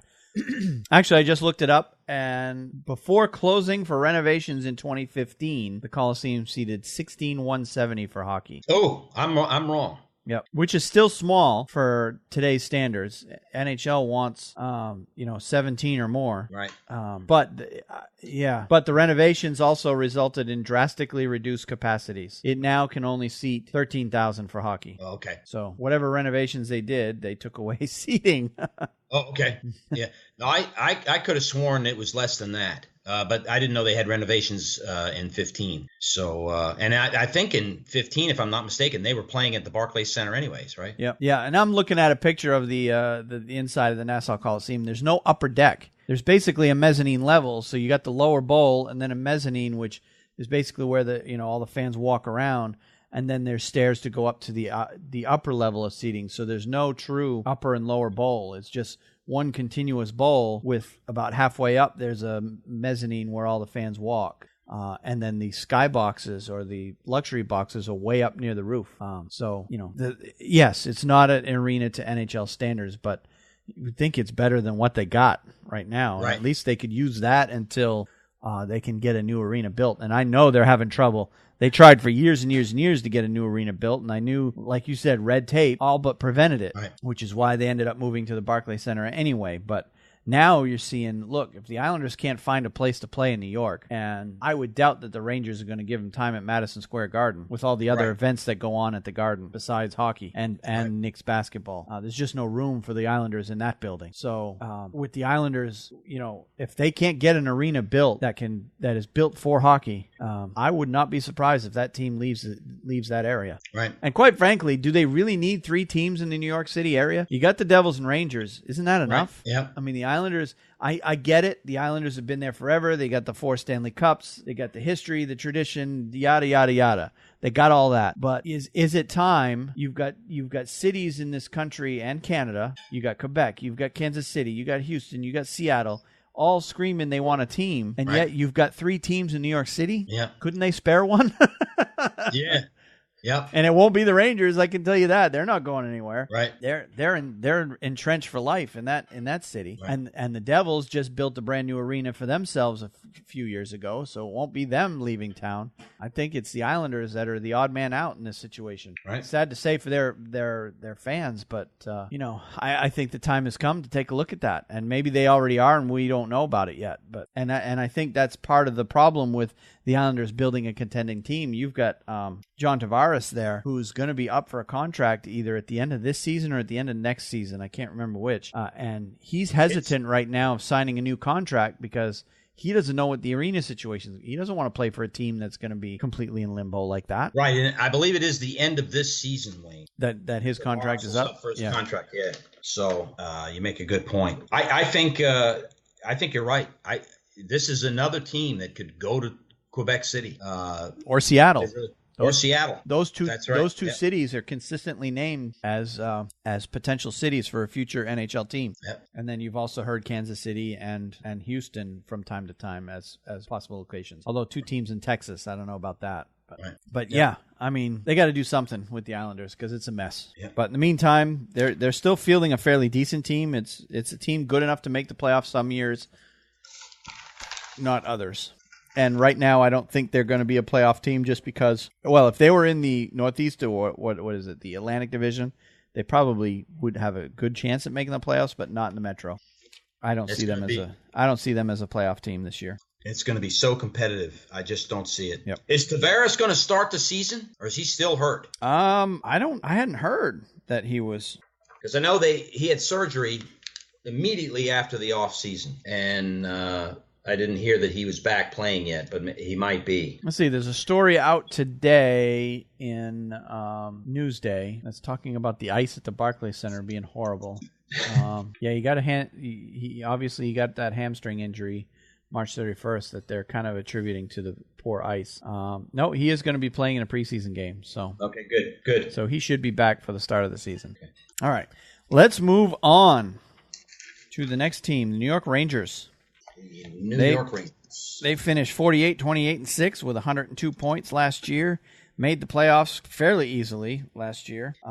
They have, in terms of players coming and going, players that are no longer with the team: Derek Stepan, Ani Rana, Dan Girardi, Oscar Lindberg, Brandon Perry, Kevin Klein, Adam Clendening. Players coming in: David Desharnais, Kevin Shattenkirk, Anthony D'Angelo, Alexei Bereglazov, Neil Poink. Is that the name? Pionk. Neil Pionk. That's right. He scored the other night. And Andrei Pavlik back in net to replace Antti Ranta. Pretty much the Rangers, they got rid of some good players, but they also brought in some good players. So I'll go ahead and let you lead this discussion since you know them better than I do. But I think the Rangers definitely are going to be in the playoffs. I think so too. Most seasons, 102 points should be good enough for a top 8 finish in the East, but not last season. The Rangers finished 9th and 4th in the Metro. I believe they are capable of getting at least that many points this season. Although they lost Stepan and Ranta, the addition of Kevin Shattenkirk will improve this team. And I think that you'll see things open up. Although we are going to miss Derek Stepan, I still think things will open up because it gives people like Kevin Hayes, and now these guys have to step up. They don't have there's nothing to fall back on. Kevin Hayes, JT Miller, Mika Zibanejad, they all have to produce. And I think they will. And remains to be seen. But I think that – and I was impressed 2 nights ago with Elias Anderson. I can say now with confidence he's going to make the team. I think he'll make the team, and I wouldn't be surprised if he plays on the 3rd or 4th line. So it's going to be interesting to watch how they go. But I've got the Rangers picked to finish 3rd because I don't think Columbus – again, I think Columbus is going to drop some from their performance last year. And I've got Carolina finishing 4th. Yep. So it's going to be an interesting year. But are you concerned about Pavlik replacing Ranta? That seems to be a downgrade. It is. Listen, I watched him play the other night, and then recognize it's preseason, and you really don't put a lot of stuff. But he played very well. It was a game with a lot of action in front of the net in front of him, and guys that aren't normally on the team. A lot of guys competing for positions. And he seemed to be very confident and hold his own. So I thought he played very well. And, it remains to be seen how things go from here. But, I feel better about Andrei Pavlik today than I did last week during the podcast. I was really worried. Yep. And but, it's going to take a few games, and it might be a confidence thing. We're going to miss Antti Ranta. It's just that simple. Arizona's got a good goaltender. And, got to look at it this way. I'm counting on Henrik Lundqvist having 30-plus wins this year. I really believe he will. I think he's going to have a good year. But you never know. You just don't know. So if he gets hurt, unforeseen things happen, the Rangers are in trouble. So we'll just have to wait and see how things go. But I am picking them to finish 3rd place. And I think it's going to come – you know what I really think it's going to come down to? The Rangers and the Penguins again. So we'll see how that goes. But I am encouraged by Kevin Shattenkirk because he can run the power play, and he is a proven power play maestro. He's very good at it. So I don't think that's going to – you're not going to see a step back in his game. He's going to come into New York and improve in that area. Yep. The duo of Shattenkirk and McDonough back there to run the power play, that's going to be a nice thing if they don't use 4 forwards and Shattenkirk. But you've got Kreider, you've got Zibanejad, Zuccarello are all still there. JT Miller, Rick Nash, Jimmy Vesey. Buchnevich will have a year under his belt, so he should be all right. Kevin Hayes. Yeah, they've got a good core of forwards. Grabner, if he can continue the way he's been playing in the last year or so. Yeah, I mean that team looks very strong again this year. We'll put it that way. Right. All right. So yeah, I got them in the playoffs, and obviously you do too. All right, let's move on to Philadelphia. 39, 33, and 10 was their record last year, 88 points. They finished 6th in the division last year, 19th in the league. As far as players coming and going, players that are no longer with the team, Braden Shen, Steve Mason, Michael Del Zotto, Pierre-Edouard Ballamar, and Nick Cousins. Players coming in, they've got Nolan Patrick, who's their first-round draft pick this summer. He was 2nd overall. Yori Laterra and Brian Elliott has been brought in to take over the starting goalie duties with the departure of Steve Mason. This is a team that I see is young. They've got a lot of good prospects, and they're going to go through a lot of growing pains this year. I don't think this is a playoff team at this point, but they've got a lot of young prospects coming in, and this team could surprise if those prospects put up numbers right away. They're expected to have Nolan Patrick is expected to make the team. You got Samuel Morin back on D, Travis Sanheim back on D. They're both supposed to make the team this year.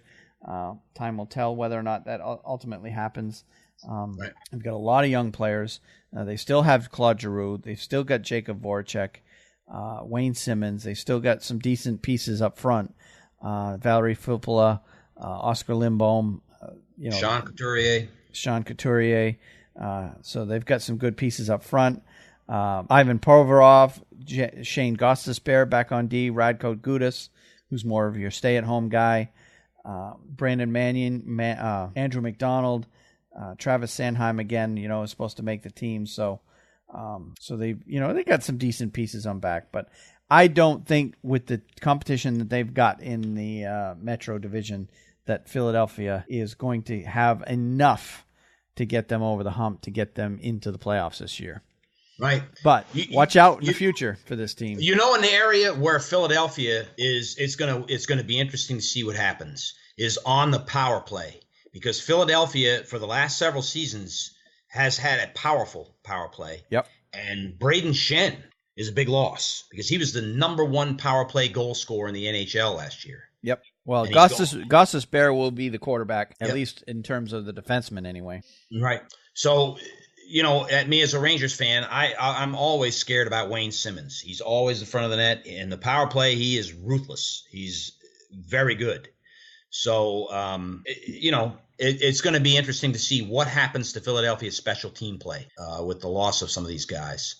And, I can tell you from years of watching the Flyers, they get picked to be the middle of the pack or 6th position, and then they get into the season and they get on a roll. Yep. And all of a sudden, here's Philadelphia 3rd or 2nd place, and you didn't pick them, and it can happen. So I never count them out. Never count out Philadelphia. They have an uncanny way of getting in the playoffs when you don't expect them to. I don't pick them to do that, but stranger things have happened. I got them finishing 6th, but I'm anxious to see their power play. Yep. Yeah, and then how well will Brian Elliott play? That's a good point. He didn't do enough in Calgary to keep his job there. So and I joke with one of the guys I play hockey with at the rink. He's Flyers fan. And I'm like, goalies and Flyers jersey for some reason aren't a good mix because they haven't had a really solid number 1 goalie in a very long time there in Philadelphia. It just seems to be a revolving door. And I think Brian Elliott's brought in to essentially, fill that gap. And the question is, how long can he play well before they end up having to bring in Michael Neuwirth? Right. That's right. And Neuwirth, didn't he have some injury trouble last year? I'm trying to remember. He did, but he should be healthy this year. Okay, he's a good goalie. Yep. He can be a bit streaky, but he has nights where he's really good and nights where he's not so much. But But he'll be a decent backup for Elliott. But that remains to be seen. All right, let's move on to the team that both of us love to hate, the Pittsburgh Penguins. Last year's Stanley Cup champions finished 50-21-11 with 111 points overall last year. And they actually finished second in the division. Go figure. And they were second overall. Of course, players coming and going. They've lost Nick Bonino, Marc-Andre Fleury, Chris Kunitz, Trevor Daley, Ron Hainsey, Mark Streit, and Oscar Sundqvist. And players coming in, they've got Greg McKegg, Ryan Reeves, Matt Hunwick, and Antti Niemi to back up Matt Murray. My initial impression with the Penguins has been all summer with all the players that they've lost. Yeah, they're not their top-end players, but man, they took a real big hit to the depth of this organization. I agree. Now, you could make a case, too, that Chris Letang essentially is a newcomer coming in, so they didn't have him the entire playoffs, so having him come back is kind of like, it's going to feel like an addition to the team. It's going to make them that much better, so him coming back is going to be big for them, but I don't think we're going to see 111 points out of Pittsburgh. Don't get me wrong, they're going to easily make the playoffs again this year because the core of that team is still there. You've still got Matt Murray in net. You've still got Sidney Crosby, Evgeny Malkin. You've got Phil Kessel. I mean, the heart of this team is still there. Chris Letang, Justin Schultz, Brian Dumoulin is a young player that's an up-and-comer that is going to be very good for them. So the heart of this team is still there, which means they're going to easily make the playoffs. But it's not going to come as easy to them this year. They're going to come back to the pack a little bit. Right, I agree. I think if you look at their defense, you got like 4 defensemen, and if you haven't drilled it into my head, it's been proven that's all you need to win a Stanley Cup. But if there's a chink in the armor, if something happens, they don't have. Their defense is good, real good, but they're shining. Once again, they're Matt Murray and their potent offense is what really gets them going. And they're good on special teams too. So, their defense, I would say, is the weakest, if there is a weakness, the weakest part of that team.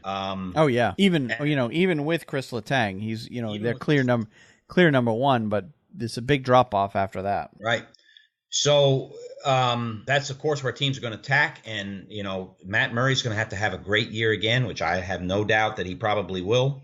It's going to be interesting come playoff time. March, late March. Then you're looking at 3 seasons in a row. They have to be the team who's played the most playoff games. Is fatigue going to be a factor? I think it will. I think it's a big factor. Yep. When they get in the playoffs and they have to go in the grind against might be the New York Rangers, might be the Washington Capitals, could be the Carolina Hurricanes. They're going to have to really have that extra gear. Will they have it? And I don't know there. Yep. I think fatigue is going to be a real. Yep. There's a lot of people that refuse to. There's a lot of people picking them to win the Stanley Cup again this year, and yep. Basically their mindset is, well, until they lose it, they're the best team. Even with the players they lost, but. Here's the problem with the players they lost are solid third liners, right. And you're going to sprinkle in a couple of second liners in there. You start taking a hit to that depth. It has been proven time and time again. You need a 4-line deep team to win the Stanley Cup this day and age. That's right. Because of the grind that you just mentioned, especially in this case where Pittsburgh has played 25, 26 games. Each of the last 2 years, in addition to a full regular season, right? And a lot of these players have also played internationally in the World Cup and the Olympics before that, and that is so much hockey to play for at the the highest level. Right. It's going to be difficult for them to maintain that into another 100+ game season, right? For them, that's right. And it may not show in rounds 1 and 2, but when you get to round 3, the conference final. And if they get up against a team that hasn't been in the conference final the last couple of years, say Washington, for example, breaks through and makes it all the way to the conference final against Pittsburgh, they haven't played nearly as many games. They could steamroll the Pittsburgh Penguins in a late round matchup. You and I talked about it last year I still can't believe Washington didn't beat them. Washington had them and lost that series. They had them. They had them where they needed it, and they couldn't win it. Couldn't put it away. Yep. Well, so I wouldn't be surprised. And let me tell you, if they don't do it this time, if Washington falls on their face this time, it's going to be major changes to that team. And not saying they didn't make major changes, but it's going to be – Pittsburgh's going to have a much tougher go this time to win the third Stanley Cup than they did either of the previous two. Yep, they are, because they are a weaker team this year, bottom line. So I still have them in the playoffs easily, but I don't – I will not be picking the Pittsburgh Penguins to win the Stanley Cup. I can tell you that. Yeah. Partially because I don't want it to happen, but also – also because, I don't think they can stand up to that grind for a third straight year. Now, as far as prospects coming in, they've got Derek Pouliot, a defenseman that's expected to make the team. He's been in the American Hockey League for the last couple seasons, and that is pretty much it as far as players that they're expected to make the team this year. Their top prospect, that at least what according to the Hockey News is a kid by the name of Zachary Lauzon. Which is actually the younger brother of Jeremy Lauzon, who's in the Bruins organization. He's still several years away, though, but they've got pretty high hopes for him. He was drafted 51st overall this year. All right, let's move on to our final team we're going to talk about tonight, and that is, you just mentioned it earlier, the Washington Capitals. Yep. Last year, they finished first in the division with I'm still pulling it up here. All right. They finished with a 55, 19-8 record, total of 118 points. Finished first in the division, first overall, won the President's Trophy, went into the, I think it was the second straight year, went into the playoffs as the overwhelming favorite to win the Cup, and they fell on their face for the umpteenth time in a row. They still have yet to get out of the second round in the Alexander Ovechkin era. And fair or not to blame him, the fact is, with him on the team, they have yet to get out of the second round. So until that changes, he's going to take his fair share of the blame for that. But as far as players are concerned, players that are no longer with the team, Carl Alsner, Kevin Shattenkirk, Justin Williams, Marcus Johansson, and Nate Schmidt. Players coming in. Tyler Grovak, Devontae Smith-Pelly, and that is all I have for newcomers. Yep. So this is another team that, and this one is more for salary cap reasons than anything, that had to shed some of their talent, and that is a lot of talent that has left the team. All those guys were key players. All the guys that I mentioned were key players on that roster last year. So I think Washington is taking a serious step back, probably more so than Pittsburgh. Right. Washington has taken a serious step back and will be in a dogfight again for a playoff spot. I potentially could see Pittsburgh winning the division this year and the Rangers in second and Washington third. That's how far I think Washington has gone down in terms of talent. But they still have, like the Pittsburgh Penguins, they still have the core of their roster intact. They've still got Alex Ovechkin. They still got Nick Backstrom. They still got TJ Oshie. They've still got John Carlson back on D. They've still got Matt Niskanen, who's a pretty decent D himself. They still got Vezina, annual Vezina finalist Braden Holtby back there in goal. Right. And Grubauer is a pretty decent backup, so they're going to be fine in net. They still got Burakovsky, Evgeny Kuznetsov, Tom Wilson, Lars Eller, Brett Connolly. They still got a fair amount of talent back there, but the team is just not going to be as deep as they were last year. That's right. So it's a little bit more top heavy than they were. They're going to have to fill in some of those gaps with some young players. Some of the young players they've got coming up, Jacob Vrana, Madison Bowie is a defenseman. Vrana's a left winger. Chandler Stevenson, a center, is expected to make the team. So you got some young kids coming up for Washington. At some point in the future, Ilya Samsonov will end up being part of the picture, which he is their number one prospect. But Ilya Samsonov is a goaltender, played in the KHL last year. And with Braden Holtby in net, to have Holtby and Samsonov, something's got to give there. Right. Because if you've got your top prospect in the entire organization as a goalie, and you already have one of the best goalies in the league who's still very young, Right. You might see them move somebody Right. at some point, like Right. especially if they have another expansion draft. Oh, God yeah. forbid, Pittsburgh Yeah. or Washington might end up with the same problem Pittsburgh had in the goaltender situation. That's right. They'll have to move Holtby and keep Samsonov if he's as good as advertised. But the thing I see with Washington, again, it's going to be a team that's going to easily make the playoffs, or fairly easily make the playoffs, but it won't be as easy as it was last year. I don't think Washington's going to be a President's Trophy winning team this year. I think the chances of them being a President's Trophy team are better than the chances of Pittsburgh three-peating. Okay, fair enough. I don't know that either of those. I don't believe either of those are going to happen. And I think you're right. Washington had a big chunk of talent leave that team. However, they still got a powerful offense. If you look at them on paper, they really do. And Ovechkin has to step up this year. I understand last year he's playing hurt, but they've got to have production from him. TJ Oshie has to step up. So it's going to be an interesting season to watch them. But you know how Washington is. If they get on a roll, man, they can win, especially in the regular season. They seem to just flourish. Yep. And all the reports I'm seeing out of Washington, Ovechkin is coming in better shape than he was this time last year. Obviously, he doesn't have the injuries that he was dealing with like he was last year. So I think you're going to see a better Ovechkin this year. I think you're going to see a refocused Ovechkin. So right. So look for him to bounce back and put up more than than he did last year in terms of goals and points. Ovechkin only had 33 goals, and we're used to 40 plus from him on an annual basis. So. I mean, Washington will make the playoffs. It's just how far they go at this point. And are they good enough to beat Pittsburgh anymore? Last year, like you said, they had them. They should have beat them, but they didn't. Yep. This year, they'll be, Pittsburgh's weaker. Washington's even weaker than that. So I think Pittsburgh and Washington are probably on equal footing, although I'd at this point put Pittsburgh a little bit above Washington. Mm-hmm. You might be right.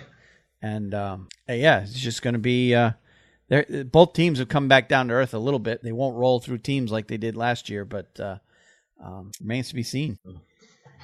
All right, well that's it for the team by team previews. Now, before we get going, we will. I know you've made a 1 through 8 pick on who's going to finish where.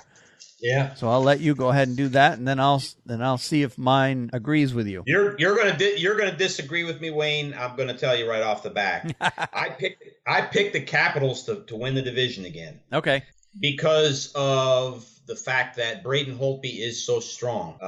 They just if he has a poor season, the Capitals are going to fizzle, but I don't think he will. I think he's strong in net, and I think they've got enough offensive power.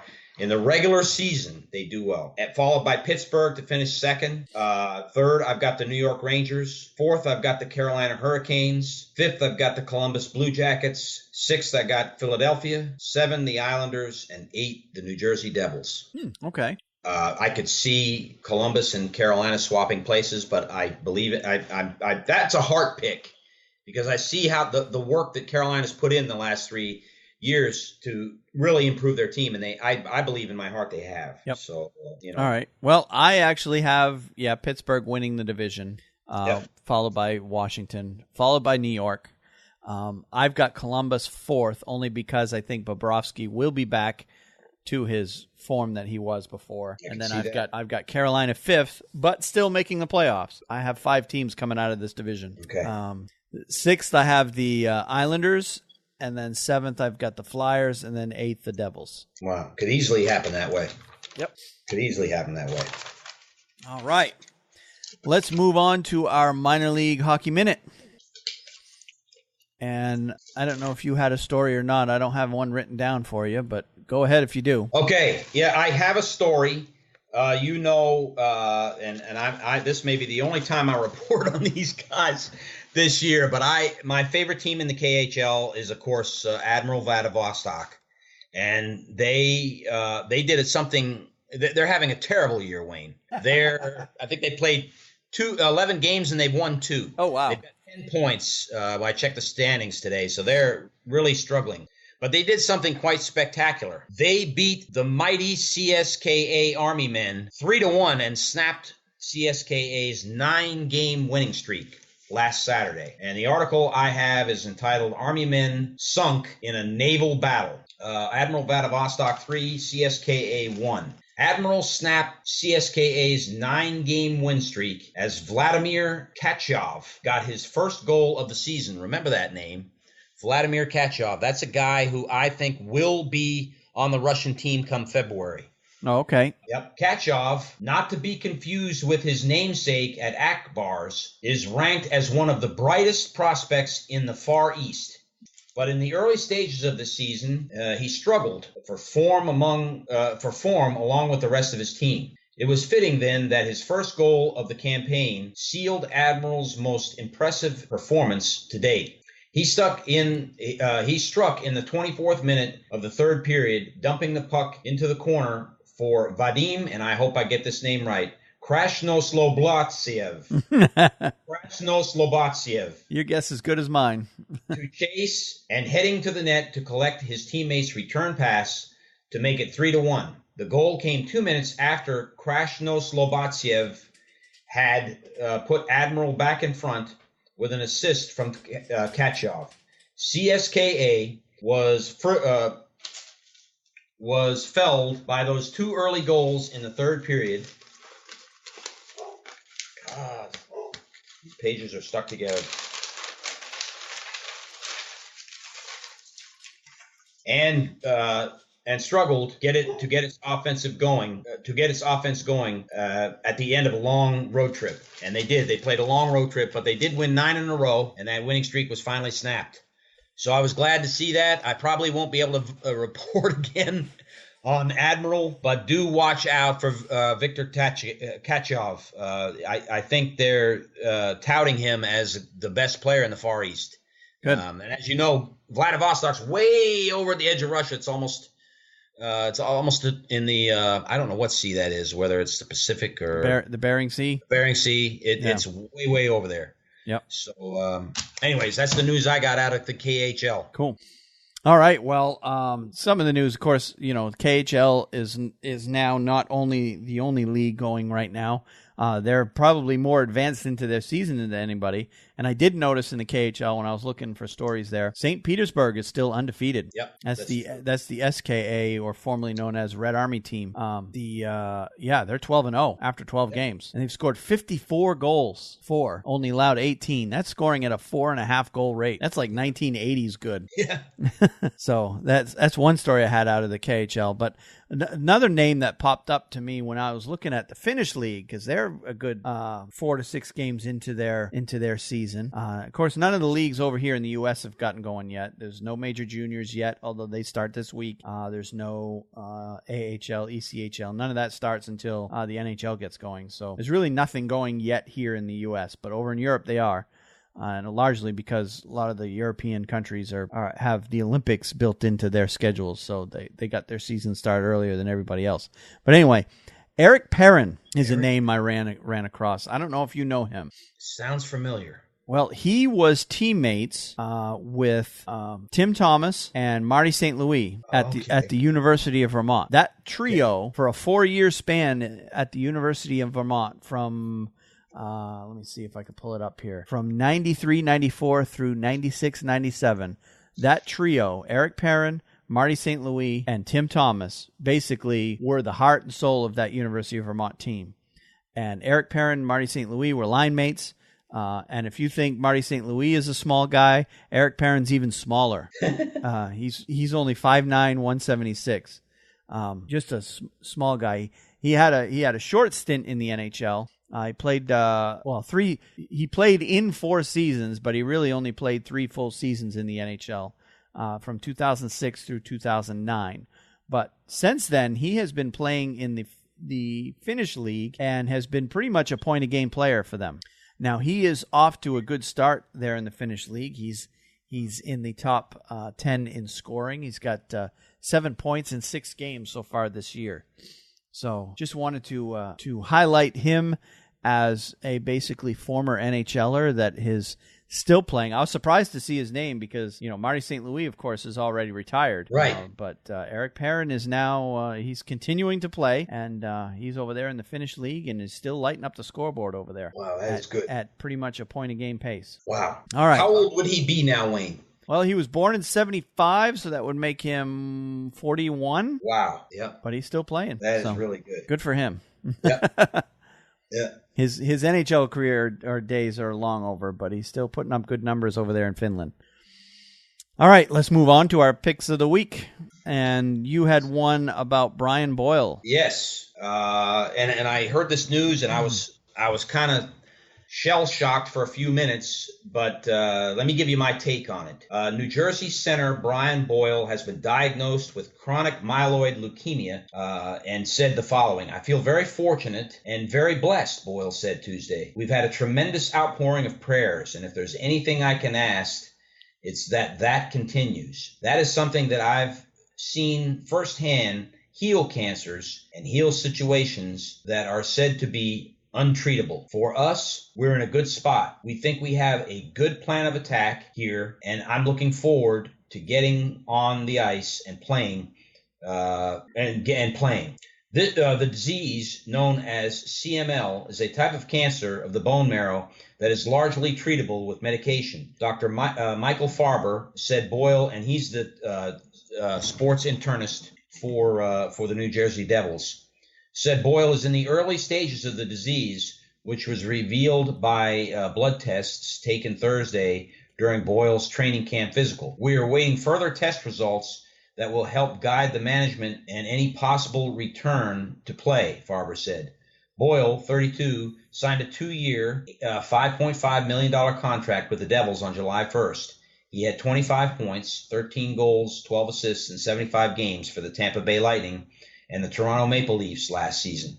The Maple Leafs acquired Boyle in a trade with the Lightning on February 27th. He has 169 points, 93 goals, 76 assists in 624 games for the Maple Leafs, Lightning, New York Rangers, and Los Angeles Kings, and 28 points, 15 goals, and 13 assists in 106 Stanley Cup playoff games in 10 NHL seasons. His goalie and good friend, Corey Schneider, said the following about him. He said that he knew about Boyle's condition before it was released, before it was made public. "We've been spending a lot of time together lately," Schneider said. "They live right around the corner from us. We've been getting rides to the rink, and the kids have been hanging out with each other. It's been great to see him more, so I think I was as blown away as everyone else. You look at a guy, a pro athlete and a friend, obviously they seem okay, but to have something like that, it's really, really heavy, especially with his father and what he went through." And as you might not know, Boyle's dad, Artie, was diagnosed with cancer in 1999. He defeated it, and he's been cancer-free since. And I wanted to emphasize the fact that I've watched this guy play with the New York Rangers for several seasons. And if ever there was a guy who was gritty and determined and confident, played with a lot of confidence, it was Brian Boyle. So I don't really see this as being any more than just something that he's going to take head on and, put everything he has into it to defeating it. And I believe he will. I really do. They say that this type of cancer is treatable with medication, so we'll see what the doctors come up with. But my hat's off to Brian Boyle, and I know my wife and I speak for my wife too. She loves him. So I really hope that this is something that is a blip on the radar and doesn't take him from hockey. I hope he sticks around and he's able to survive this as the true guy, gritty guy that I've seen on the ice for these many years. Yeah, and it looks like they caught it early enough so that they should be able to treat it for him. So yeah, our thoughts go out to him and his family as they go ahead and fight this. Yeah. All right. My story is a little bit better news, but the NHL has a new rule about requiring teams to have an emergency goalie in the building for every home game that can be used for either team in the case of an emergency. And the Devils and the Kings took it one step further. They decided to have tryouts for the emergency goalie position. And basically what this is, you know, if you remember George Alves here in Carolina last year, ended up playing in a game only for about 8 seconds, but he still ended up getting into a game. He's basically an assistant equipment manager for the Hurricanes, but he ended up actually getting, you know, having to serve as a backup. And then they ended up putting him in a game just to, you know, as a thank you for him for doing that. So, but this year they have this new rule that every team has got to have every game that goes on, and there has to be an emergency goalie in the building just in case something happens to one of the goalies for any of the teams that they need to have. And then that goalie would be available to play for either team playing that night. So, but the Devils and Kings had an open tryout for that spot.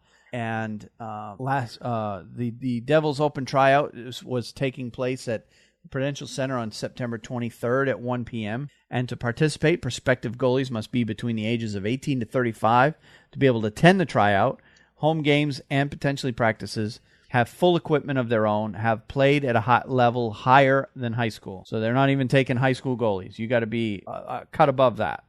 And then, of course, the Devils staff and alumni will be leading that tryout. The Kings Open tryout will be September 27th at 1 p.m. at Toyota Sports Center in El Segundo, California, which I believe is their practice facility. To participate in their tryout, candidates must be 18 years old and have played at a high level amateur hockey but never signed a pro contract. The open tryouts came after a new NHL rule that requires teams to have an emergency goalie on hand to use at every game this season for either team. So, quotation, we thought that this would be a good opportunity to see who in our area is best qualified for the job, Kings president Luc Robitaille said. It will be interesting, that's for sure. 30 goalies will be chosen for the Kings tryout, and those interested in participating can apply here, and there's a link in the article. Those interested in trying out for the Devils can apply here, and then again, there's a link in the article. So calling out to all goalies around, if you want to try out to be the Devils or Kings emergency goalie, you can go ahead and do so. Apparently all the other teams know who they're going to do or use, or they're just keeping their tryouts a little bit secret. So, but that's very interesting. But yeah, another story about these goals. I love the whole throw the goalie in situation. Oh yeah, I love that story. So. That George Alves story last year was just, oh man, that was really something. Yep. I was really happy for him, especially he's equipment manager, right? Yeah, he's an assistant equipment manager for the Canes. Yeah.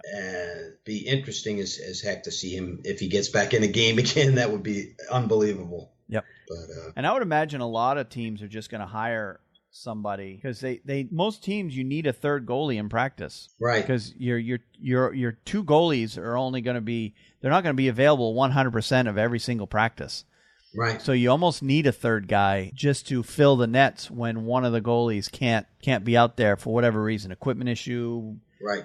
Personal issue, got to pee, whatever it is, Yeah, that's true. So you would think the teams, I mean, to hire some young kid to just fill the nets, be on the practice squad, so to speak, I can't imagine would be a problem for most teams to have. There's got to be some young kid that can have the schedule that can obviously meet that need right. to show up at every practice. Who knows? It's something I'll keep an eye on here in the local area and see what comes of it. I know the Canes have Alves. So, he's doing another job when he's not playing in net, but he does go out there for most practices. Yeah. All right. And the other honorable mention story I had was did you see the New Jersey Devils fan that got season tickets by simply tweeting the Devils and saying, how many retweets will it take to get season tickets?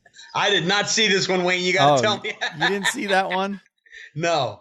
All right, well, New Jersey Devils fan tweeted the team asking how many retweets for free season tickets, and the Devils actually responded, and they came up with a mathematical structure. So they took this is the 35th anniversary of the team in New Jersey, and they multiplied that by all the retired numbers that the jersey has: 4, 3, 27, 30, and 26. Add those numbers together. You add those numbers together, multiply that by 35. That gives you 3150. Take that 3150, multiply it by the 3 Stanley Cups that they have, so you get a total number of 9450. So they said that's how many it's going to take. You need 9450 retweets for 27-18 full season tickets, and then they said you have 1 week. Good luck. Oh my God. So of course the Devils players got involved with this, and he obviously called out sick. They started helping him get the so they were tweeting all their players and or all their fans and so on and so forth. But at about 9:15 later that night, less than a day after his initial request, he got 11,000. I can't remember the number. It was over 11,000 anyway. 11,000 retweets. And the Devils came back and said, "Congratulations, you get free season tickets." God, that'll never happen again.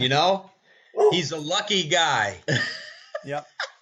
So this guy, just by simply asking for it, they gave him a number, and now he made it without a problem. Twitter, but what qualified as a retweet? Well, basically, you take that tweet, his initial tweet says at New Jersey Devils, how many retweets for a season ticket, and 11,000 as of September 12th. Several hours after that, 11,672 people clicked on that tweet and retweeted it. So you have to get 11,000 people to click on that retweet button and retweet that to their followers, and so on and so on. And what really helped them along the way is guys like Adam Henrique, Taylor Hall, Keith Kincaid. They all retweeted it to their followers, and then their followers retweeted it, and so on and so on and so on. So it basically went viral, and he ended up Kyle Palmieri. He also got in the act, and he got himself free season tickets. And then Adam Henrique recorded a video message for him, congratulating him for getting the season tickets. So he got himself. That's a great story. Yep, he got himself free season tickets by just simply asking for them and doing a little work on the side. So yeah, I can see now fans of every team doing the same thing. Hey, how many do I have to get for free season tickets? Yeah. Oh my gosh. Really something. And the fan's name was Nick Donnelly. It's the one that ended up getting the free season tickets. So, all right. Well, that's it for the show. We're going to go ahead and wrap things up here because we've been yammering on now for quite a while. So we'll go ahead and wrap it up. And just a reminder: retweet our tweets. Whenever you see them. And, share the show with everyone that's a hockey fan that also listens to podcasts. We appreciate it. I know that several people have. And with that, we'll go ahead and end the show. And then right after the ending of the show, we'll get talking about the Fantasy Hockey League real quickly. So, all right. So until next week, Steve, I'll catch you about next week at this time, and we'll go from there. You have a good week, Wayne. All right, good to too. be with you again. All right.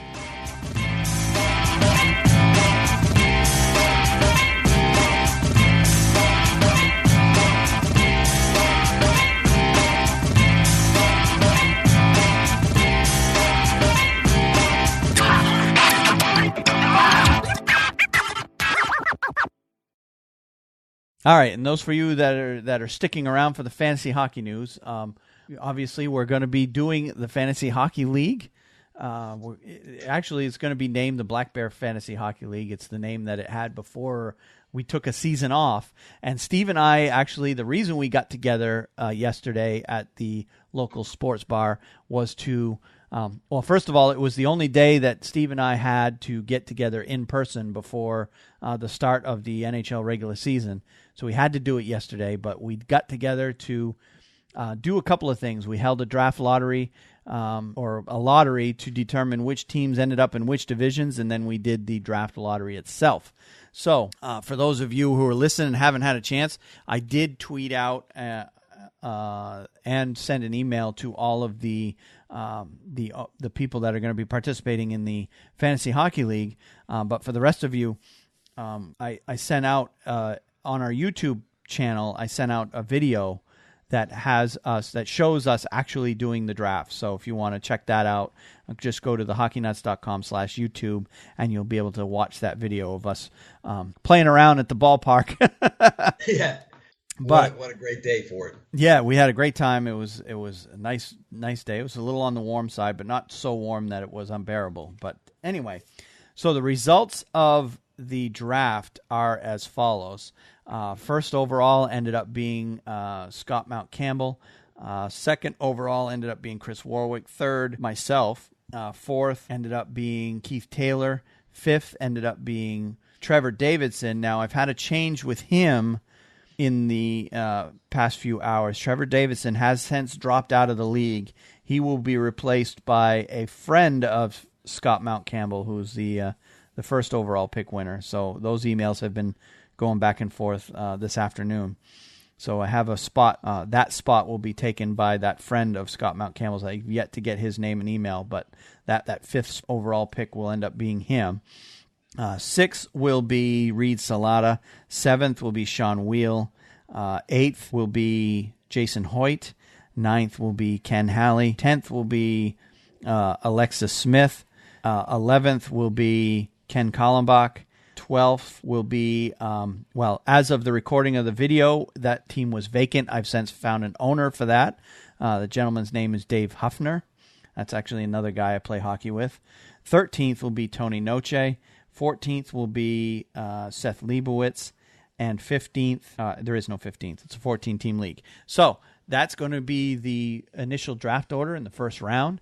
And then, like we said in the video, the rounds reverse. So odd number rounds go 1 through 14. Even number rounds go 14 back to 1. So that way it pretty much evens out and gives everybody, puts everybody on equal footing in terms of the draft position. Again, the league is going to be $50 to play. It's a keeper league, so which means at the end of this season, each team will be able to keep 3 players from the roster unless the league decides to increase or decrease that. But initially, it's set at 3. You'll be able to keep 3 players going into next season, and then we'll draft starting at the 4th spot in your roster. And it's a head-to-head league, of course. I'll be sending out information to all of the owners. As soon as I get the website set up, I'll send everything out in terms of all the rules, all the scoring systems, all that stuff that everybody needs to know going into the draft. The draft is scheduled for October 1st. That's a Sunday at 7 p.m. We're going to do it live using the CBS Sports information. And I don't know what else there is to say. We're getting everything going. We're excited about it, but that's pretty much all we have for right now. But we have all 14 spots filled. We are taking names of people because we may have, you just never know. You may have 1 or 2 more guys drop out of the league for whatever reason, decide at the last second that they don't want to play. Well, we may need 1 or 2 people to step in and take over teams that are already established. You would take over if, say, for example, 1 person drops out. You would take, if you were the next on the waiting list, you would take that spot in the draft order and that spot in the division. You basically take over that team as it is. At whatever point anybody drops out. So I am still looking for people that want to join the waiting list, that are willing to take over a team, at a very short notice. In case one of our current owners drops out of the league, because we do want to have all 14 teams represented in the league. And then, assuming we have a successful season, we will go ahead and probably expand to 16 next year. And I know Steve is going to be watching from the sidelines this year to learn how to play this game. He didn't want to commit to it this year because he's never done it before and wanted to learn how to play the game before joining next year. But if we expand to 16 next year, one of those 2 likely will go to Steve, and then unless he takes over a team that's already existing. But we'll cross that bridge when we get there. But anyway, that's pretty much it. Oh, and if you are watching us on the YouTube, of course, the podcast is, we videotape the YouTube as well. So if you want to watch that, or you don't even have to watch the whole thing, just fast forward to the end. I'm now holding up what is the championship trophy for this league. Wow. So as you can see, it's a pretty good sized trophy. Obviously, if you're listening, you can't see it, but we have some vacant spots on the trophy. Actually, there's 2 plates missing because the last 2 seasons that we had, 2013, 2014 is the last season we have in terms of a winner. So I need to add one for 14-15 and 15-16, which would go, 14-15 would go actually up here, and then 15-16 would go here. We did have 2 winners for those seasons. I just never got the plates made, and I do need to do that. So then the current season, the winner will fill up this side, and then we would move on to this side and this side, which each have 4 years remaining. And then when this is filled up, we'll add another base to the bottom, make it grow, just like the Stanley Cup did. Yeah. We're going to make it grow, put another base on the bottom, and then we'll end up having room for more names and more. And basically what it shows is, you can see, you have the year, the name of the team, and then the name of the owner goes on the trophy. And it's basically just a little tin bowl that actually my cousin, Ken, who's actually in the league this year, he's the one that built this. He built this part and this part, and it's basically a cup with one square base and then a bigger square base underneath it. Well, he built the cup and the first square base, and then I added the bigger square base once the smaller one on top got filled up. And he built it because he was the very first winner of the league. And you can see his name right there, 2001, 2002. He was known as the Deadly Demons back then, and his name is on there. And my name is on there 3 times. Anyway, and Ken's on there a second time too. He's won it twice.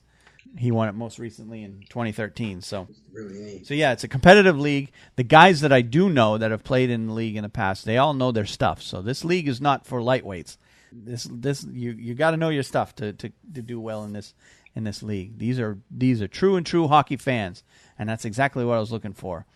Was dedicated, bona fide hockey fans that wanted to be part of this fantasy hockey league. So we're off to our start. We've got all 14 slots filled for this year, but I am still taking names and email addresses for folks that want to be on the waiting list, and I'll take them on a first-come, first-served basis. If any spots do open up, you can go ahead and add your name, or we can add you to the list if somebody leaves. So, but in the meantime, it's time to, I still need to get the site set up, get the schedule put in, get the draft order set up, and get everything ready for the draft.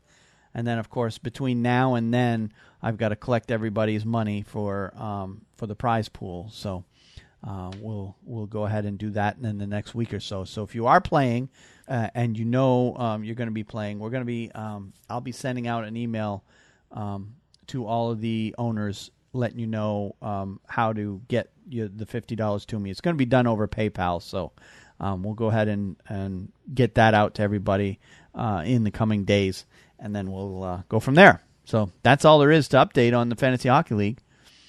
And games start October 4th. So that's pretty much it for that. So yeah. So Steve, I know you're excited. Oh yeah. Very excited. I'm looking forward to this draft day thing. Yeah, I'm going to have Steve on as a co-owner of my team, so that way he'll have access to the league. Because if you're not part of the league, you don't have access to it. It's a private league within CBS's infrastructure. So I'm going to put Steve on as a co-owner of my team. That way he'll be able to watch everything that I do, and he'll be able to sit in on the draft and participate in the chat and all that stuff. Right there in the draft room. So he'll be able to have fun along with us, just with no skin in the game, so to speak. Yeah. He'll just be our casual observer. And that was why I wanted to get together with him to do the draft pick, because I wanted, obviously an impartial witness there when we pick the draft order. That way we don't have anyone accusing us of cheating. So that was the reason for that. So, but that's done, and the draft order's set. And now we move on to getting ready for the draft, which will be October 1st. All right, that's it.